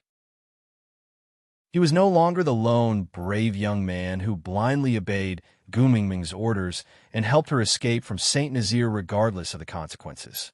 In the short span of 5 years, he had been polished by the word love that he couldn't say out loud, and he felt a sense of vicissitudes. Other than Barit, Burke and Kamwu had also come to Saint Nazaire. Chapter 1608. The change of the Beast King was such a big matter, it was easy to find out about it. Kamwu was now taller than Gu Mengmeng by a head and a half.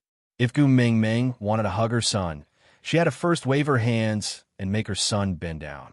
This meant that her son had really grown up and was a mature male now. "Mom, why do I have a feeling that you are going to abandon me?" Kamwu walked to Gu Mengmeng's side and tugged at the corner of her shirt. "Don't tell me you despise me for being a male now that you have a younger sister? Mom, I am your precious son after all. You can't just abandon him just like that, right? I won't fight with my younger sister for your affection." Gu Mengmeng poked Kamwu's head. "What's in your head? You're also a piece of flesh that fell from your mother's body. Back then, I almost sacrificed my life to give birth to you. How can you use such heartless words to mock me today?" "Huh?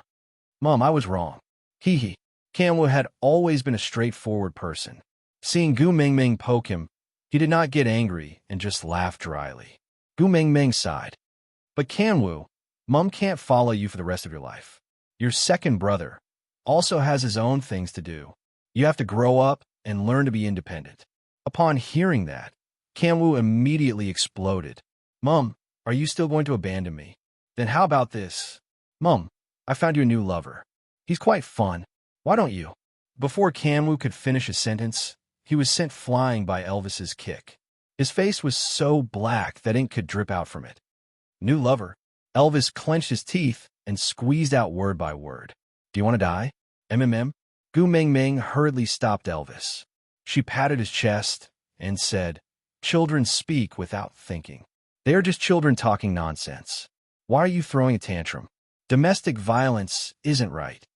Leah pulled Gu Mengmeng back from Elvis's arms and hugged her in his arms, not allowing her to stop Elvis. With a fake smile plastered on his face, he glanced at Kamwu, who had been sent flying, then looked at Gu Mengmeng and said, "I feel that other than the amazing medical skills in that world, some of the proverbs are also very reasonable. For example, a loving mother produces spoiled children. A filial son is born under the rod. An unpolished jade is worthless. A son who doesn't get spanked is a failure." Gu Mengmeng finally understood that Kamwu's new lover was like poking a hornet's nest. Elvis and Leah were most afraid of this. Sigh, this silly son. Why did he only grow taller and not grow a brain? Saying such words in front of these two vinegar buckets was really asking for a good death, just like his father. But no matter how much he wanted to court death, he was still her biological son. Gu Mengmeng definitely could not watch as her two Beast King fathers bully her second-level son. So he pushed Leia hard. Actually, with her little strength, she could not move Leah at all. But because she did not have the powers of a Beast King, Leah was even more cautious when carrying her. He did not dare to use too much strength and was even more careful than carrying a piece of tofu. He was afraid that she would get hurt. So with Gu Mengmeng's push, she really struggled out. Chapter 1609. Elvis sighed helplessly and stood on the spot without moving. He said calmly, "I am the Wolf King." "I know. I am the Wolf Queen, so what?" Gu Mengmeng straightened her neck and roared. Leah was laughing so hard that he could not stand up straight. He placed one hand on Elvis's shoulder and pointed at Gu Mengmeng with the other. "Have you forgotten? Gu Mengmeng said before, a pregnancy makes you stupid for 3 years. Huh, we're going to have a hard time these 3 years. Elvis sighed and repeated, "Queen, I am a Wolf King." Gu Mengmeng was bewildered by his laughter but she could not lose her stance. She straightened her neck and repeated, "I know." So, cough. Kanwu climbed up from behind Gu Mingming and wrapped his long arms around Gu Mingming's waist. Then, he turned her behind him and laughed out loud. "Mom, I am an adult male. I will be laughed at if I hide behind a female to avoid a battle. Don't forget, the warriors of the wolf tribe are never afraid of battle or death. Most importantly, you're the only female in our family.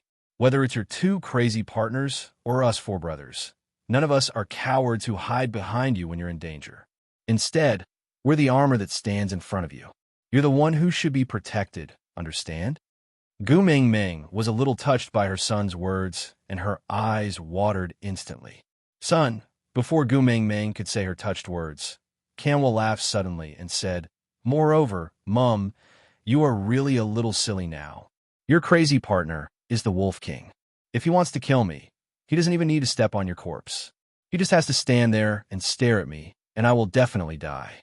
Waving his fist at me proves that he has no intention of killing me. You suddenly pounced on me and made me so emotional that I am embarrassed. Haha." Gu Mingming really wanted to give Kanwu a hard slap, but she clenched her fists and eventually only poked Kanwu's head.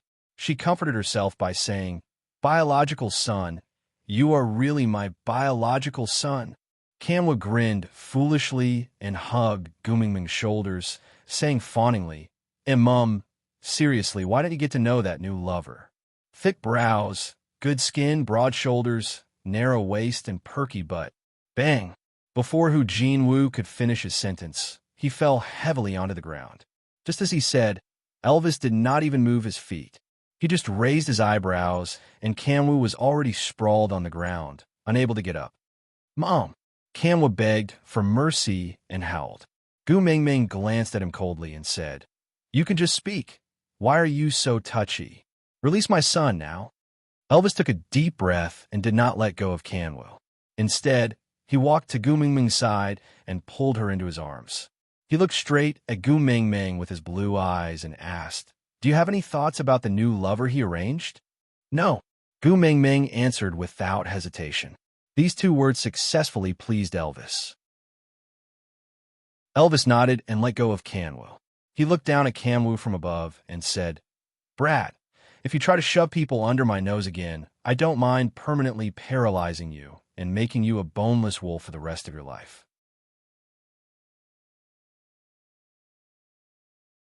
Chapter 16:10. Gu Mingming face-bombed. Back then, when he was still a little wolf cub, he was really cute like this. But now a 9 meters tall giant was rolling around on the ground, making a scene. It was really unbearable to watch. Sighing, Gu Mingming said calmly, "Kanwu, get up." "No." Kanwu snorted angrily. "Meet the new lover I prepared for you. I won't get up if you don't see him." "See, I'll see him." Gu Mingming sighed, then gave Elvis and Leah a comforting look. Wasn't it just meeting someone? She just had to say she didn't like him when she saw him. Just treat it as coaxing a child. Why was there a need to be so serious? Elvis also knew that he had already hit Kanwu twice today. If he were to hit him again, Gu Mingming would really fall out with him. She had always been unscrupulously biased towards Huda and his brothers. Tolerating him twice today was already her limit. All right, wasn't it just meeting a new lover? Hopefully, that new lover was lucky enough to be able to take a beating. Hearing that Gu Mingming was willing to meet him, Kanwu then crawled up from the ground. Ignoring the pain from Elvis's 2 punches, he hurriedly waved to the side and howled. Then, someone slowly walked out from behind the tree. He tried his best to make himself look calm, but his stiff expression and hands that did not know where to place them showed how uneasy he was. Gu Mingming could not help but smile bitterly when she saw who it was. She looked at Kanwu and asked, "Victor is the new lover you introduced to me? If I remember correctly, the last time I left Zacharias, I had already clearly rejected him." No matter what, Gu Mingming would not have any other thoughts towards a little tiger who was about the same age as her own son. She did not forget that the first time she saw this little tiger, he was rolling on the ground with Kanwu, fighting fiercely. In Gu Mingming's eyes, Victor was just like her son's classmate. Once again, Gu Mingming was not a strange Annie. She was not a pedophile. Kanwu pulled Victor and forcefully pushed him in front of Gu Mingming. He whispered into his ear, "Let me tell you, this is really your last chance. If you don't grab hold of it, my mother will really fly away. As your brother, I'm willing to do anything for you. Look, I didn't even flinch when my father beat me up. If you dare to flinch, I'll bite you every time I see you in the future, even if I bite you to death." Victor was originally very nervous, but he relaxed quite a bit after being mocked by Kanwu. He glanced sideways at Kanwu and said, "Tisk, how can you speak to your elders like that? Who can you bite to death with that mouth of baby teeth of yours? If I don't fight back and let you bite me, I'm afraid your teeth will fall off." Kanwu's temper flared up and he wanted to hit someone, but after looking at Gu Mingming, he tolerated it. She gave Victor a shove and said, "You can pretend to be an elder in front of me after you've chased after my mom. Hurry up, don't dawdle." Victor also gave Kanwu a shove, then tidied up his bee-skin dress. He looked up at Gu Mingming and said, "We meet again? I'm actually quite good. Why don't you try? You can abandon me if you're not satisfied. I won't blame you." Try. These two words shocked Gu Mingming so much that she felt like she was crispy on the outside and tender on the inside. "How about you try this?" Gu Mingming felt a mouthful of blood rolling in her chest. She really wanted to vomit it on Victor's face. Did this child's head get squeezed by a door? Chapter 16:11. Don't reject me. Victor suddenly looked up. Panic and uneasiness could be seen on his face without any psychological knowledge. "I don't want much. I just want to be by your side. I won't force you because I will stay behind. You just have to bring me along wherever you go. My hunting skills are very good. I can help you hunt whatever you want to eat. Moreover, my original form is a tiger. It's quite impressive. After all, I'm the king of the forest. It's cool to be your mount." What about me?" Kanwu was infuriated when he heard that. He kicked Victor from behind and said, "I'm helping you pave the way so that you can keep my mother. You haven't even taken the position yet, and you're already betraying me? Scram, scram, scram. Didn't you see what level my two fathers are at? Do you even have a chance to hunt? King of the jungle. There are two beast kings right here, and you're just a Hello Kitty in front of them, huh? I don't need a stepfather who won't help me keep my mother. Humph." Gu Mingming watched as Kanwu and Victor fooled around. She was not angry and just felt that it was quite good. She was still worried that Kanwu would be lonely when Qi Xian was no longer by his side. After all, it was very rare to have only one child in the beast world. She was really worried that Kanwu would be alone after she left. But now it seemed that although he and Victor were fooling around, their relationship seemed to be very good. This way, she could rest assured. After Kanwu sent Victor flying with a kick, he leaned forward and stared at Gu Mingming. "Mother, this tiger is not good. It's normal that you don't like him. Why don't we change to another one? What do you think of Master Burke? I heard that he has a face that's very similar to the one you like. I reckon that with his capabilities, he would be willing to be a substitute by your side. Why don't you consider him?" Gu Mingming sighed and patted Kanwu's shoulder. "Kanwu, no matter where I am, I will always be your mother. You won't lose me." Kanwu's face darkened. He lowered his head and no longer spoke. Of course, he knew that no matter where Gu Mingming went, she would always be his mother. Moreover, he did not grow up sticking by Gu Mingming's side every day. He was not a mama's boy who could not survive without his mother. But this time, it was really different. He just felt that if he did not make his mother stay, he might not be able to see her again in this lifetime. This premonition made him very uneasy. He was so uneasy that he wanted his mother to stay no matter what. But his stubbornness was putting his mother in a difficult position, wasn't it?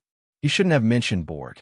He knew that his mother was most afraid of owing emotional debts. It wasn't as if his mother didn't know what Burke had done for his mother. It was just that one of them pretended to be mute and the other pretended to be blind. This was a tacit understanding between the two of them, and he shouldn't be the one to break the ice. "Mom, I know." Seeing Kanwu's dejected look, Gu Mingming's heart ached again. She hugged Kanwu in her arms and comforted him. "Even if I'm not by your side, I still love you. I know that you have good friends by your side and will have a gentle lover in the future, so I am very reassured. You too, you have to know that Elvis and Leah will always be by my side. They will take good care of me, so you don't have to worry, understand? Camwa nodded, like an eggplant that had been hit by frost. Chapter 16:12. Actually, he was already an adult. When other males transformed into half-orcs, they should have left their parents and started their own family. But he still lived under his parents' protection for 3 to 4 years. It was not that he did not have the ability, it was just that he was like a kite. Because he was tied to a string, he knew that even if the wind stopped blowing, he would still have a place to return to. So he dared to fly around the sky without any fear. But when the string suddenly broke, he was at a loss. If he had known earlier, he would not have dreamed of being a hero. He should have stayed by Gumingming's side obediently. It did not matter if others laughed at him as a useless person. He should have cherished the time he could spend with his mother. But now, it was too late to regret. Camwell lowered his head and did not make a sound. Victor tried to get closer to Gumingming, but was stopped by Oratin. The reason was very simple. Leo whispered into Oratin's ear, "Our family only needs one tiger." In other words, if Victor caught Gumingming's eye, Oratin's rice bowl would be gone. Snatching a rice bowl from a foodie, you are really courageous. While Oratin and Victor were having an in-depth discussion, Elvis had already carried Gumingming back to their previous cave. Placing Gumingming at the entrance of the cave, Gumingming held Elvis's hand on her left and Lee's hand on her right as they entered the cave. Everything here was the most familiar. When she first came here, she was like a blind person. She could only move a little near the entrance of the cave and could not see anything else after entering. On the right side of the cave was the cloakroom that Elvis had dug for her after she came, because she said that it would be too wasteful to throw away such a good fur coat after wearing it once. So all the clothes here were old ones. They were made of different materials and styles, all neatly arranged. It was obvious that someone had taken care of them meticulously. Because of Cole, Gumingming had not returned to St. Nazaire for 2 years. So who was the one taking care of this cave for her? Gumingming looked back, and her gaze landed on Barit, who was standing at the entrance of the cave. Barit frowned and chuckled. "Am I not the messenger's guardian?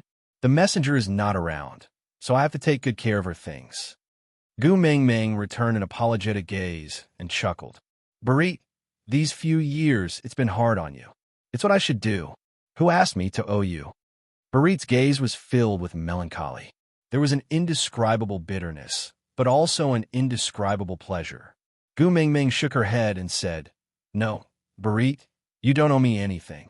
Oakley's incident was planned by Cole, and it has nothing to do with you. You don't have to blame yourself for it, and you don't have to repay any debt because of it." Barit lowered his head and avoided Gumingming's gaze. His lips were pressed into a straight line, unable to say the words, "I just need a reason to protect you." Gumingming patted Barit's shoulder and said, "I'm leaving. You should let it go too. The 16 valued females in St. Nazaire are the first beauties of each tribe. I have someone I like." Barit still did not look at Gumingming, his eyes staring straight at the ground.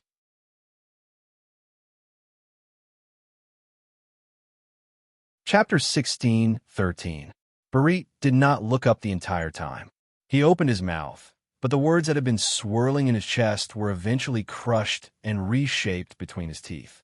In the end, it became an unrecognizable Barit. Gumingming heaved a sigh of relief at the fact that she had a sweetheart. She had already harmed Snake and delayed Gregory. If she dragged Barit into this, she was afraid that she would not be able to sort out this list of emotions, even if she used 1,000 years. But she did not realize that Barit's gaze, which had been staring at the ground the entire time, was looking at her shadow. After she turned around, Barit then looked up. The deep affection in his eyes was as deep as the ocean, with turbulent undercurrents. "I did not lose you because I never got you. So to me, losing is an extravagant term. But it's all right. As long as you can be happy, I don't care about anything else. If you want to fly, then fly. I'll stay where I am and guard your things for you. No matter when you're tired and want to rest, everything here will be the same as when you left. You'll always have a familiar home, a familiar Barit, waiting for you at the same spot. That night, Gu Mingming gathered the 16 valued females for a bonfire party. They talked about all the interesting things that happened in Saint Nazaire in the past 2 years when Gu Mingming was not around. When Gu Mingming heard the 16 valued females praising Barit, her heart calmed down even more. Matters between women were never easy to resolve, but Barit was unanimously praised by the 16 valued females. Everyone said that he was a warm man who treated everyone especially well.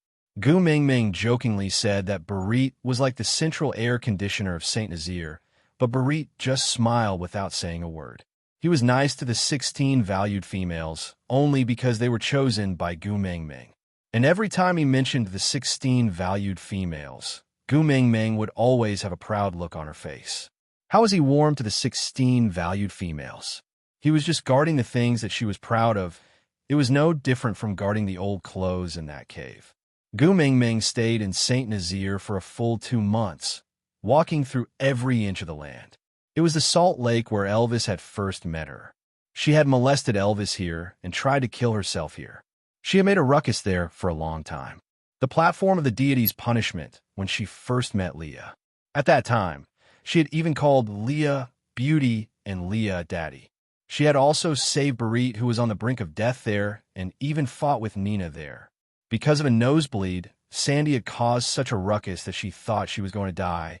In the territory where she had dug potatoes and sweet potatoes, she had visited every place once with Elvis and Leah, recalling the scenes that they had experienced over the years. Everything that she had felt tragic back then had become sweet now. 2 months later, Gu Mingming had planned to make a trip to the Mecca Desert before winter arrived and settled down the heart of the desert. Then, she could die without any worries. But before she walked out of Saint Nazaire, she felt a sharp pain in her stomach. Gu Mingming clutched her stomach, and her face instantly turned pale. Large beads of sweat started dripping down her face, and she was in so much pain that she could hardly breathe. Chapter 16:14. So, when Gu Mingming furrowed her brows, he immediately knew what was going on. Elvis, original form. Elvis panicked, and his mind went blank, completely unable to think. He could only rely on their years of tacit understanding to reveal his original form without saying a word when he heard Lee's words. Leah placed Gu Mingming on Elvis's back and did not rush Elvis to return to the cave. Instead, he said, "Stand firmly and don't tremble. Once Gu Mingming's first labor pain is over, carry her back to the cave immediately." Elvis did not even dare to nod and only blinked his eyes to show that he understood. He did not forget the pain of childbirth that the beast deity, oh no, Wang Xiaoxin, made him experience in the illusion realm. Whenever he thought of that pain tormenting Gu Mingming, Elvis felt as if his heart was being stabbed by knives. If it was possible, he was willing to bear the pain of childbirth 10 times in exchange for Gu Mingming's current suffering. But unfortunately, this was the only thing in this world that he could not do for her. Other than feeling heartache, there was nothing else he could do. I'm fine. Gu Mingming obviously knew what kind of torture her pain was to Elvis and Leah.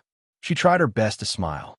Even though her hair was instantly drenched in sweat and stuck to her face, she still tried her best to smile. She was afraid that these two fellows would go crazy and say something crazy like they were going to crush the child. Every time she gave birth, she had to fight her husband with all her might. This feeling was really terrible. Don't talk, conserve your energy, and stabilize your breathing. Leah frowned. He was really very conflicted about Gu Mingming's stomach. This was a child he had been looking forward to for 5 years. Even though it was not born yet, it was still a piece of his heart. But this piece of his heart was tormenting Gu Mingming so much, he could not deny that he had the urge to personally cut it off. Gu Mingming nodded and did as she was told. She adjusted her breathing according to the frequency of Lee's raising and lowering hands. The pain gradually lessened, and Gu Mingming finally revealed a big smile. She said, "It's all right, I can bear it. It's not that painful." Before Gu Mingming finished her sentence, Elvis had already shot out like an arrow.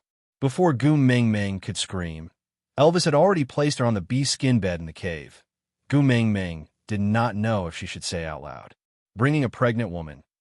No, bringing a pregnant woman to ride a roller coaster was inhumane. Inhumane. Seeing that Gu Ming Ming did not look well, Elvis was extremely worried. He held Gu Ming Ming's hand with concern and asked, "What's wrong?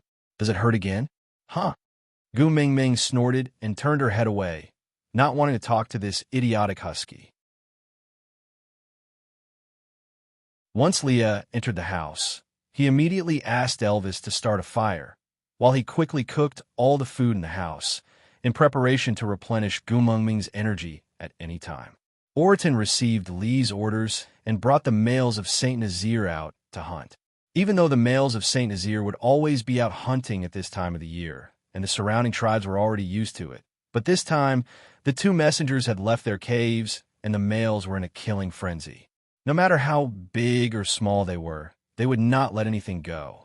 Even the ferocious beasts that they would never touch during their hunts in the past were now ready to risk their lives and pounce on them, biting them to death and dragging them back to Saint Nazaire.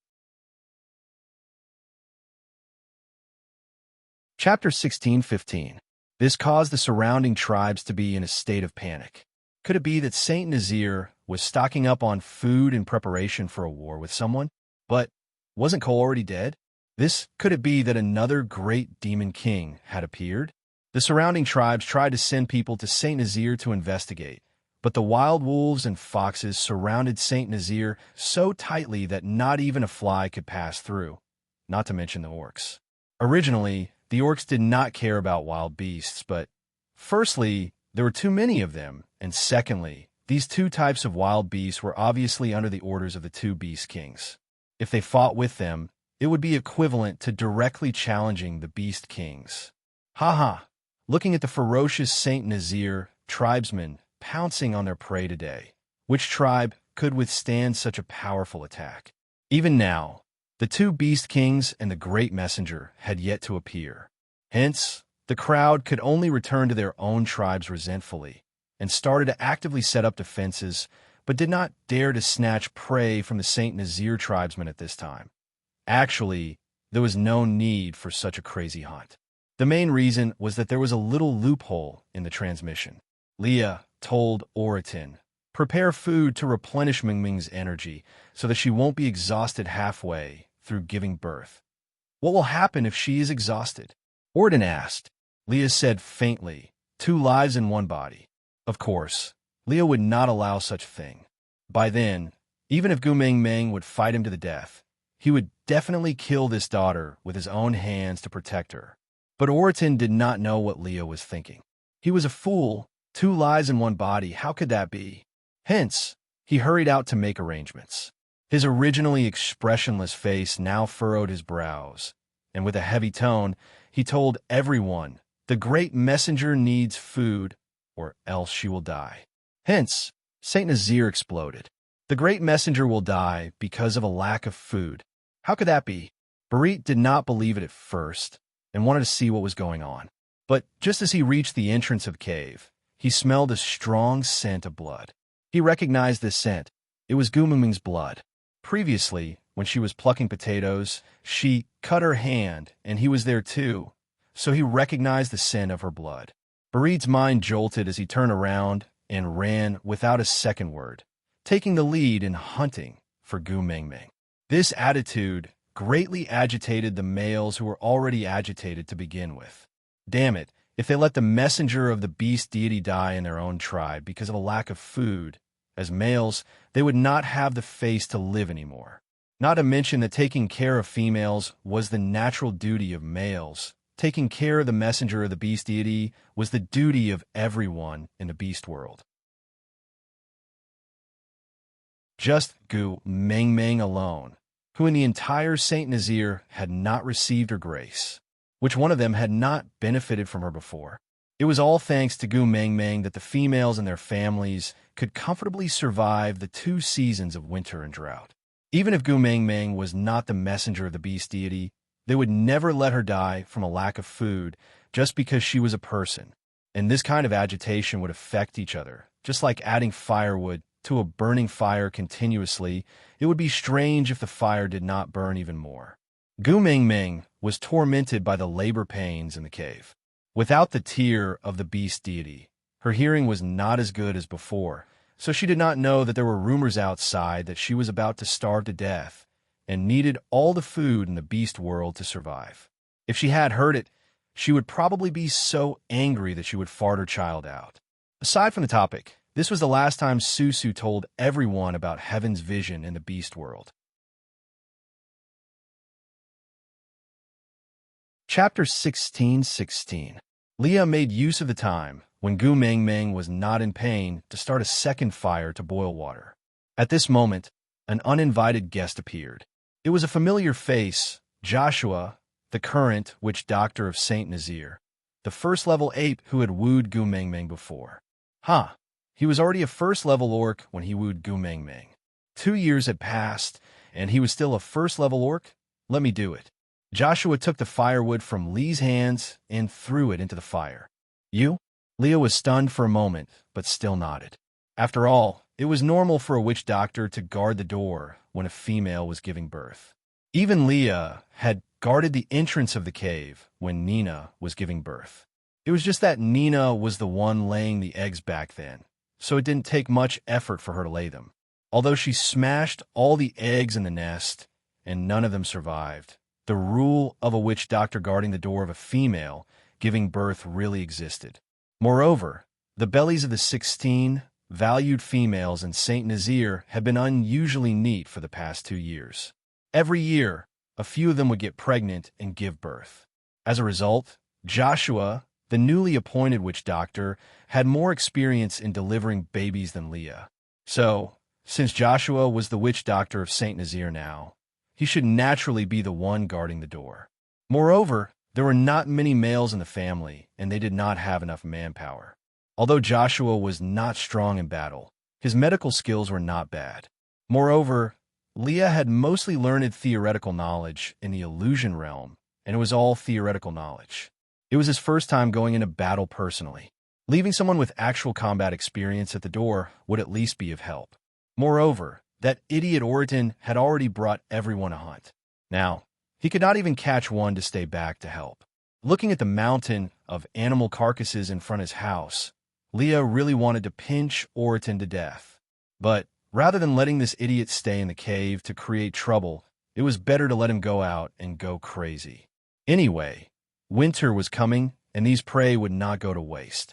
After Gu Mingming gave birth, he would arrange for these prey to be distributed to the 16 valued females to tide over the winter. Anyway, as long as that glutton Oriton did not come back at this time to create trouble and harm Gu Mingming, Leah did not care about anything else. With Joshua in charge of boiling pots of water at the entrance, Leah had the time to accompany Gu Mingming in the cave. Her labor pains were getting more intense. Based on the childbirth knowledge he learned in the illusion realm, Leah knew that it was not long before Gu Mingming gave birth. Gu Mingming, who had experienced childbirth once, knew that her precious daughter could not wait to see her. Gu Mingming knew that her baby daughter could not wait to see her. It was just that Gu Mingming had never thought that foxes were so much bigger than wolves. Why did it feel even more painful than when Canwa was born? A dash. The labor pain came again, and Gu Mingming screamed her lungs out.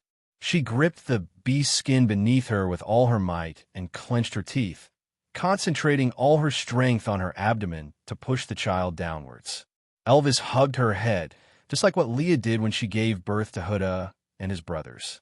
His blue eyes were filled with heartache, as if a blunt knife was constantly cutting his heart. Elvis brought his hand to Gu Mingming's mouth and said, "Bite me if it hurts." He remembered that Gu Mingming had taught Colin this when Sandy was giving birth. Chapter 16:17. This was clearly not a fox's head, but a baby's head. Gu Mingming screamed in pain. As she exerted force, the baby's little face was already exposed. Leah wanted to lick the placenta, but, it was not a fox and did not have a placenta. How could he lick it? His tongue was already out, but he froze on the spot, not knowing what to do. Elvis glared at Leah and said, "What time is it now? Why are you still in a daze?" Leah did not know how to describe his feelings at that moment. He had been through many storms, but now he was at a loss of what to do. He had all the theoretical knowledge, but he was not mentally prepared. For the past 10 months, he had always thought that he would be delivering a little fox, but this little fox was quite different from what he imagined. Gu Meng Meng exerted force again, and the baby slipped out. Leo was shocked and hurriedly caught his little princess. His eyes brimmed with tears as he looked at Gu Meng Meng, who was gasping for air like a fish out of water. He choked with sobs and said, "Meng Meng, it's been hard on you. Thank you. I love you. Don't talk nonsense." Gu Meng Meng said weakly, "Bite off the umbilical cord, tie a knot, then carry her for me to see." Yeah, Leah did as he was told, using warm water to wash the child clean before wrapping her up in a soft bee skin and placing her beside Gu Meng Meng. He kissed her face and said, "This is the first time I've seen a newborn that is a complete female, and this most special child is our daughter." Leah nodded and said, Gu Meng Meng smiled as she looked at the little red person in her arms. Her motherly instincts were radiating.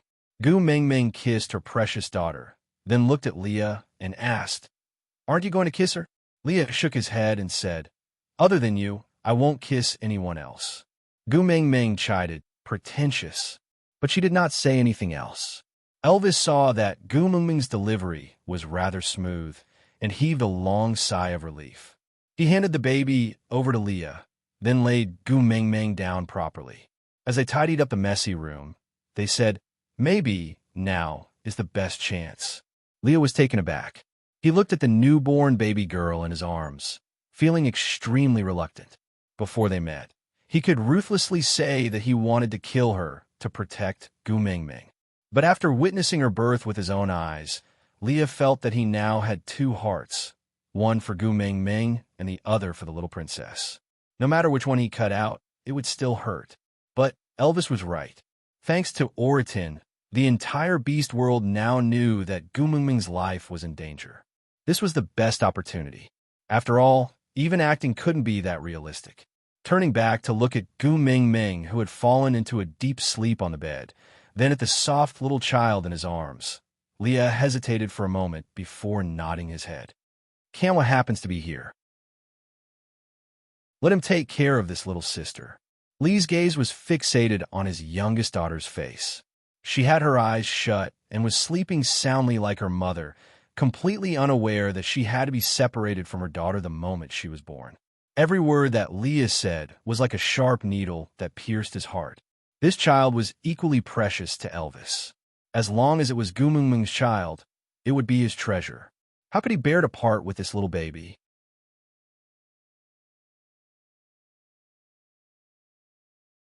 Chapter 16:18. Leah thought for a moment and nodded. Then let's discuss it with Gu Meng when she wakes up. Elvis didn't say anything else and just continued to pack up the things in the room. Giving birth consumed a large amount of Gu Meng Meng's energy. Without the protection of the tear of the beast deity, Gu Meng Meng's body was extremely weak. After sleeping for a full day and night, Gu Meng Meng slowly opened her eyes. And this one day and one night was known as unconsciousness in the beast world. Elvis and Leah discussed their plan with Gu Meng Meng. Gu Meng Meng couldn't bear to part with her newborn daughter, but she also knew that this was the best opportunity. If she didn't make use of it, it would be extremely difficult for her to escape in the future. So, the next day, Gu Meng Meng sat at the entrance of the cave with Elvis, carrying her while her face was pale and weak. Strangely, there was no wind within a kilometer radius around Gu Meng Meng. Obviously, this was Gregory's protection. Gu Meng Meng called Kanwu over and handed her daughter to him. She instructed him to bring her to the Snake King Valley and hand her over to Qi Xian. Kanwu looked at his mother's weak state and his eyes turned red. He clenched his teeth and couldn't say a word. In the end, he just nodded his head cautiously. Gu Meng Meng's heart was filled with guilt. She made up her mind to explain everything to her son after the act. A mother faking her own death to deceive her son. Ha! There shouldn't be a mother more mischievous than her in this world. But she had no choice now. The more sorrowful Kanwu acted, the more real the news of Gu Mingming's death would be. Anyway, it was difficult for females to give birth. Many females had died giving birth to females, so the credibility was not low in the first place. Coupled with Oratin's hard work, no one would suspect that Gu Mingming had a difficult birth. In front of everyone, Gu Mingming's hands dropped, and she acted out the beauty fades. It was a beautiful death. Elvis and Leah released their Beast King aura at the same time and pretended to lose control. They did not do it for any other reason than to prevent others from coming forward to cry. As long as they neared, they would realize that Gu Mingming's tightly shut eyelids were trembling and her eyeballs were rolling nonstop. Then, all their efforts would be wasted. After pressing everyone onto the ground, Gu Mingming hurriedly carried her little daughter in her arms, while Elvis carried Kanwu and Oratin on his shoulders. Leah carried Gu Mingming and her mother and quietly left the tribe that the two of them had created. Gu Mingming stood at the entrance of St. Nazaire and could not help but look back. This was the hard work of Elvis and Leah, and also the tribe that she had been working hard to protect for the past 5 years. This place contained too many memories between them. There were joys and sorrows. Those small matters that did not matter in the past had now become precious memories. It was as if they weighed 1,000 pounds, causing Gu Mingming to be unable to move her feet. "What's wrong?"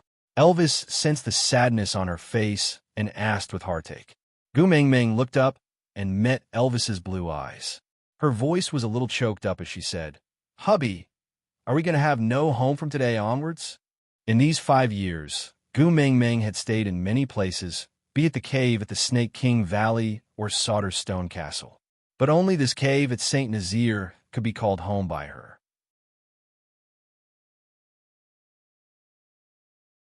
Chapter 16:19. But it was different this time. She was really going to leave. A person who was already dead probably wouldn't be able to come back.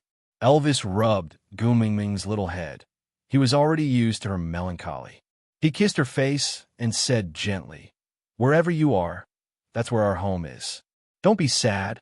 Leah and I will always accompany you." Gu Mingming was taken aback for a moment. Then she smiled and nodded. Yeah, the cave was not her home. Only being with Elvis and Leah was the feeling of home. If not for the two of them, what was the point of her guarding the cave? Although those memories of the past were precious, they would not disappear just because she left St. Nazaire. It was just that without those traces of remembrance around her, she might slowly forget many things. But so what? As long as the two of them were still by her side, they would have even more precious memories, right? With that thought, Gu Mingming's mood became much better. She hugged Elvis's neck and kissed his face, saying, "Yeah, you're right." Passing by the lake where she first met Elvis, Gu Mingming suddenly laughed. "Huh?" Elvis asked her with a single syllable, asking her what she was laughing at. Gu Mingming said, "I feel that you guys are right to call me a little liar. I seem to have been lying since the first day I came to the beast world." Elvis frowned and asked, "What did you lie to me that day?" Gu Mingming sniffled and smiled. "I said that I would not take responsibility, but look at me now." Gu Mingming tugged at her collar and said, "Not only did I get a partner, I even gave birth to a son for you." What happened to the prodigal image of only flirting and not taking responsibility? Sigh, I didn't know that I had such a talent for lying. Elvis also smiled and pinched her little face, saying, "In this lifetime, I only ask you to keep one promise. As for the rest, I don't mind. Moreover, you lied especially well when you said not taking responsibility." Of course, Gu Mingming knew that Elvis and Leah wanted her to keep her promise. As long as she said not abandoning them, as long as she did not go back on her word, no matter what she did, they would forgive her. Wang Xiaoxin said, "Beast deity doesn't lie. This is the biggest lie." I think it makes a lot of sense. If you want to be an honest beast deity in the future, you should start from never saying "I don't lie." Gu Mingming giggled. Elvis kissed her little face and said, "All right." With the wild fox and wolves leading the way, Gu Mingming and said, "St. Nazaire's death, Gu Mingming's death." St. Nazaire had attracted the attention of most people. making it easier for Gu Mengmeng and the rest to move around. When they returned to the Snake King Valley, Qi Xian had already prepared a large amount of food in Snake's Cave. When he saw Gu Mengmeng, he smiled knowingly and said, "I knew that you would come back before winter, so I have already prepared the food. You can stay here in peace. I will guard the entrance, and I guarantee that no one will disturb you during the winter." Gu Mengmeng shook her head and handed the little girl in her arms to Qi Xian. "We are here to let you take care of her." I has to say.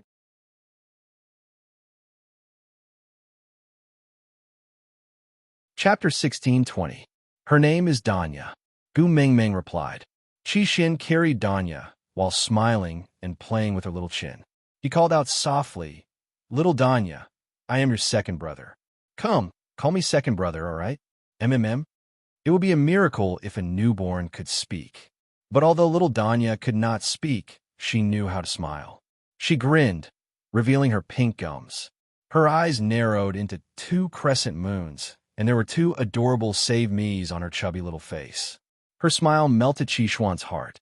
Younger sister was a magical thing. She had trained the young master of the stray beasts, who was full of hostility, into a domestic dog.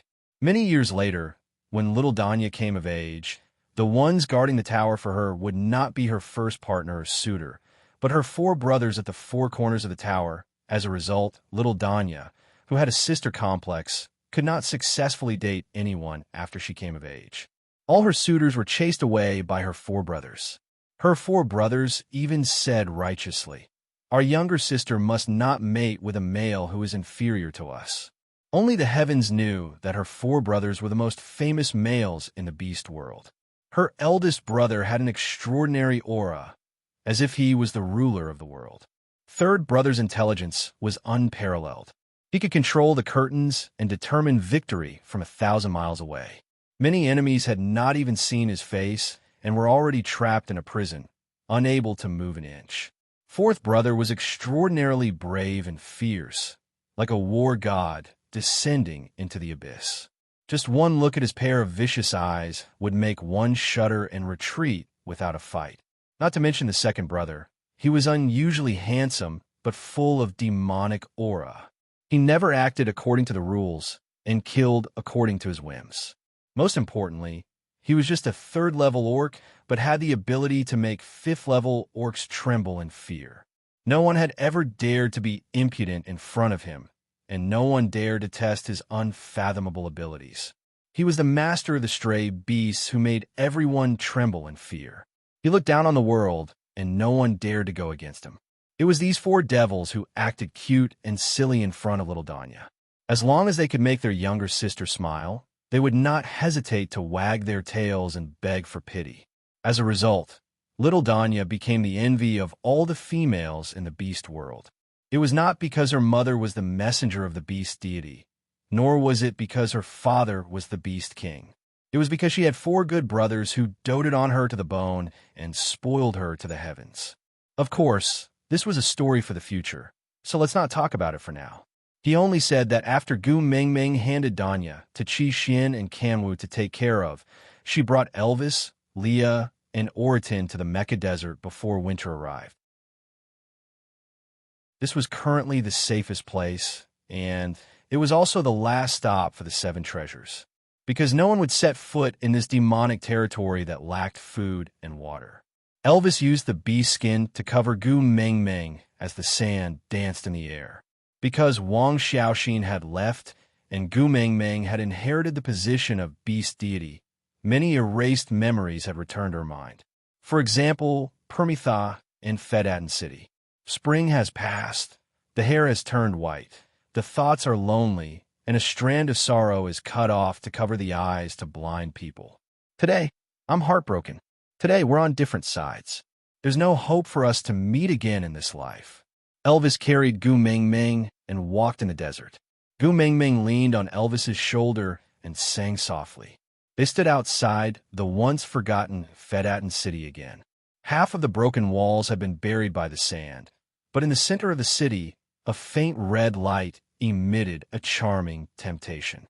Aside from the topic, Why was Qi Xian so strong? Did everyone still remember the leaf that floated into his head? Chapter 16:21. Gu Mingming followed the light and indeed saw the blossoming red spider lily. Gu Mingming reached out to pluck it, and the flower fell into her palm with a slight twist. This was Snake's heart. Do you still want to build a dragon gate in here to sell human meat bun? Elvis looked at the bewitching red flower and frowned with a bitter smile. He would never be able to win Snake in this lifetime, right? Back in the Snake King Valley, Snake once said that he was so weak. He thought that he would be able to turn the tables after becoming a Beast King, but in the end, he was saved a second time. 1,000 years later, when Snake returned, would he still be able to keep his position as the first partner? He smiled helplessly.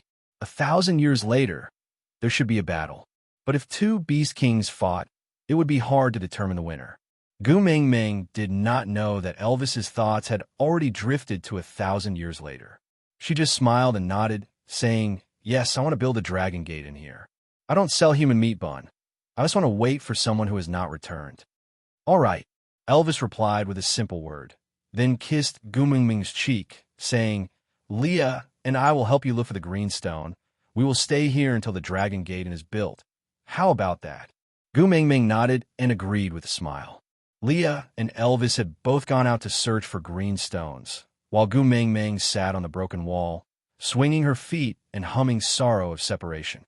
Looking at the desolate desert, she felt like a hero going on a wild trip outside the Great Wall.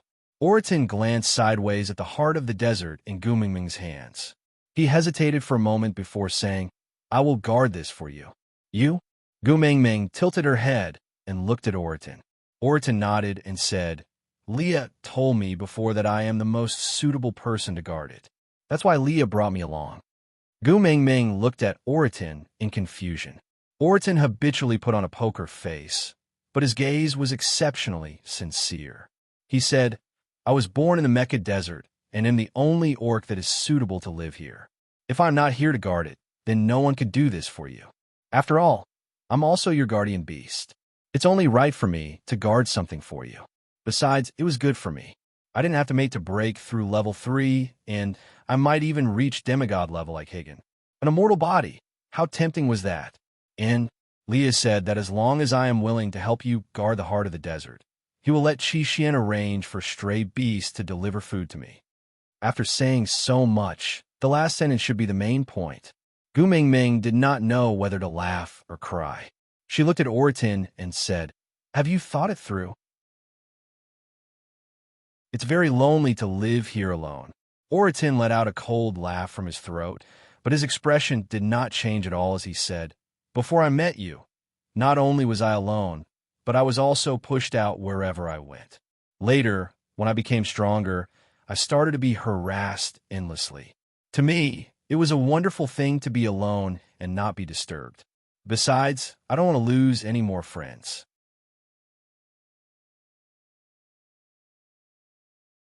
Chapter 16:22. Oriton seemed to know what Gu Mingming was thinking about. He patted her shoulder and said, "How do you know that the person who comes 1,000 years later will not fall in love with me? Who knows? I might be the next Snake, meeting a special person 1,000 years later, giving color and meaning to my life. The next Snake? Huh. Wouldn't his heart be ripped out?" Furthermore, Gu Mingming looked down at the red spider lily in her hands. Not only would his heart be ripped out, he would also end up in a messy state and sleep for 1,000 years. Becoming the next Snake was really not a happy ending. Moreover, although Snake did not know how to express himself, he unexpectedly fit the image of a domineering CEO in the modern world. The chances of little girls liking him was much higher than Oriton, who only had food in his eyes. He had a body full of fur, but he did not know how to make use of his advantages like Leah. Gu Mingming did not even dare to think about Oriton acting cute. In the beast world, where the ratio of males and females was so disparate, did Oriton really have a way to fight against the other males and stand out from the crowd to win the favor of the next messenger of the beast deity? What if the next messenger of the beast deity did not like his dull character? Or what if the next messenger of the beast deity did not know how to cook? By then, Even if the other party grew a flower, Oriton would not be willing to mate with her, right? What did he say previously? Oh, right, he said, I'm not interested in females. I'm only interested in food. Gu Mingming really felt that the chances of Oriton successfully breaking free from being single after 1,000 years was extremely slim. Oriton looked at Gu Mingming's changing expression and did not know what she was thinking about. He could only continue to persuade her. I am not as good with words as Leah, but I know that it is the most suitable arrangement for me to guard this flower. As Oriton said that, he knelt down on one knee with his palms facing upwards. Elvis told Gu Mingming that this was an expression of submission from the orcs. Oriton had never treated Gu Mingming like this before. He had really thought it through and was willing to guard this flower and spend a long 1,000 years in the Mecca Desert. Gu Mingming sighed in exasperation. She could only think that although she did not have a son like Snake, she would probably have to drag the next messenger of the beast deity to watch a few television dramas with her in order to plan for Oriton. However, Overbearing Senior Falls in Love with Me was, after all, a youth romance movie. In the future, Oriton would be starring in a culinary show like A Bite of China. Gu Mingming expressed her worries and felt immense pressure. Looking at Oriton kneeling by her feet, looking as if he would not get up until she agreed, Gu Mingming finally sighed and gave in. Oriton, thank you. Gu Mingming handed the red spider lily to Oriton. Oriton placed the red spider lily into his chest right in front of Gu Mingming. Then he smiled for the first time in his life. You don't have to thank me. You just have to urge Leah to fulfill his promise and send me food. Gu Mingming was stunned for a moment before replying, Oriton, do you know? You look very good when you smile. Oriton was stunned by Gu Mingming's words. He touched the corner of his lips and said, looks like I have made the right choice to guard this flower. You're tuning in to the Romance Rendezvous YouTube channel. We're so grateful for your support, and don't forget to subscribe to join us on this incredible journey through captivating stories. Your generosity through donations truly makes a world of difference, as it's the primary source of revenue that allows me to expand and enhance this channel for you. Thank you from the bottom of my heart for being a part of this adventure.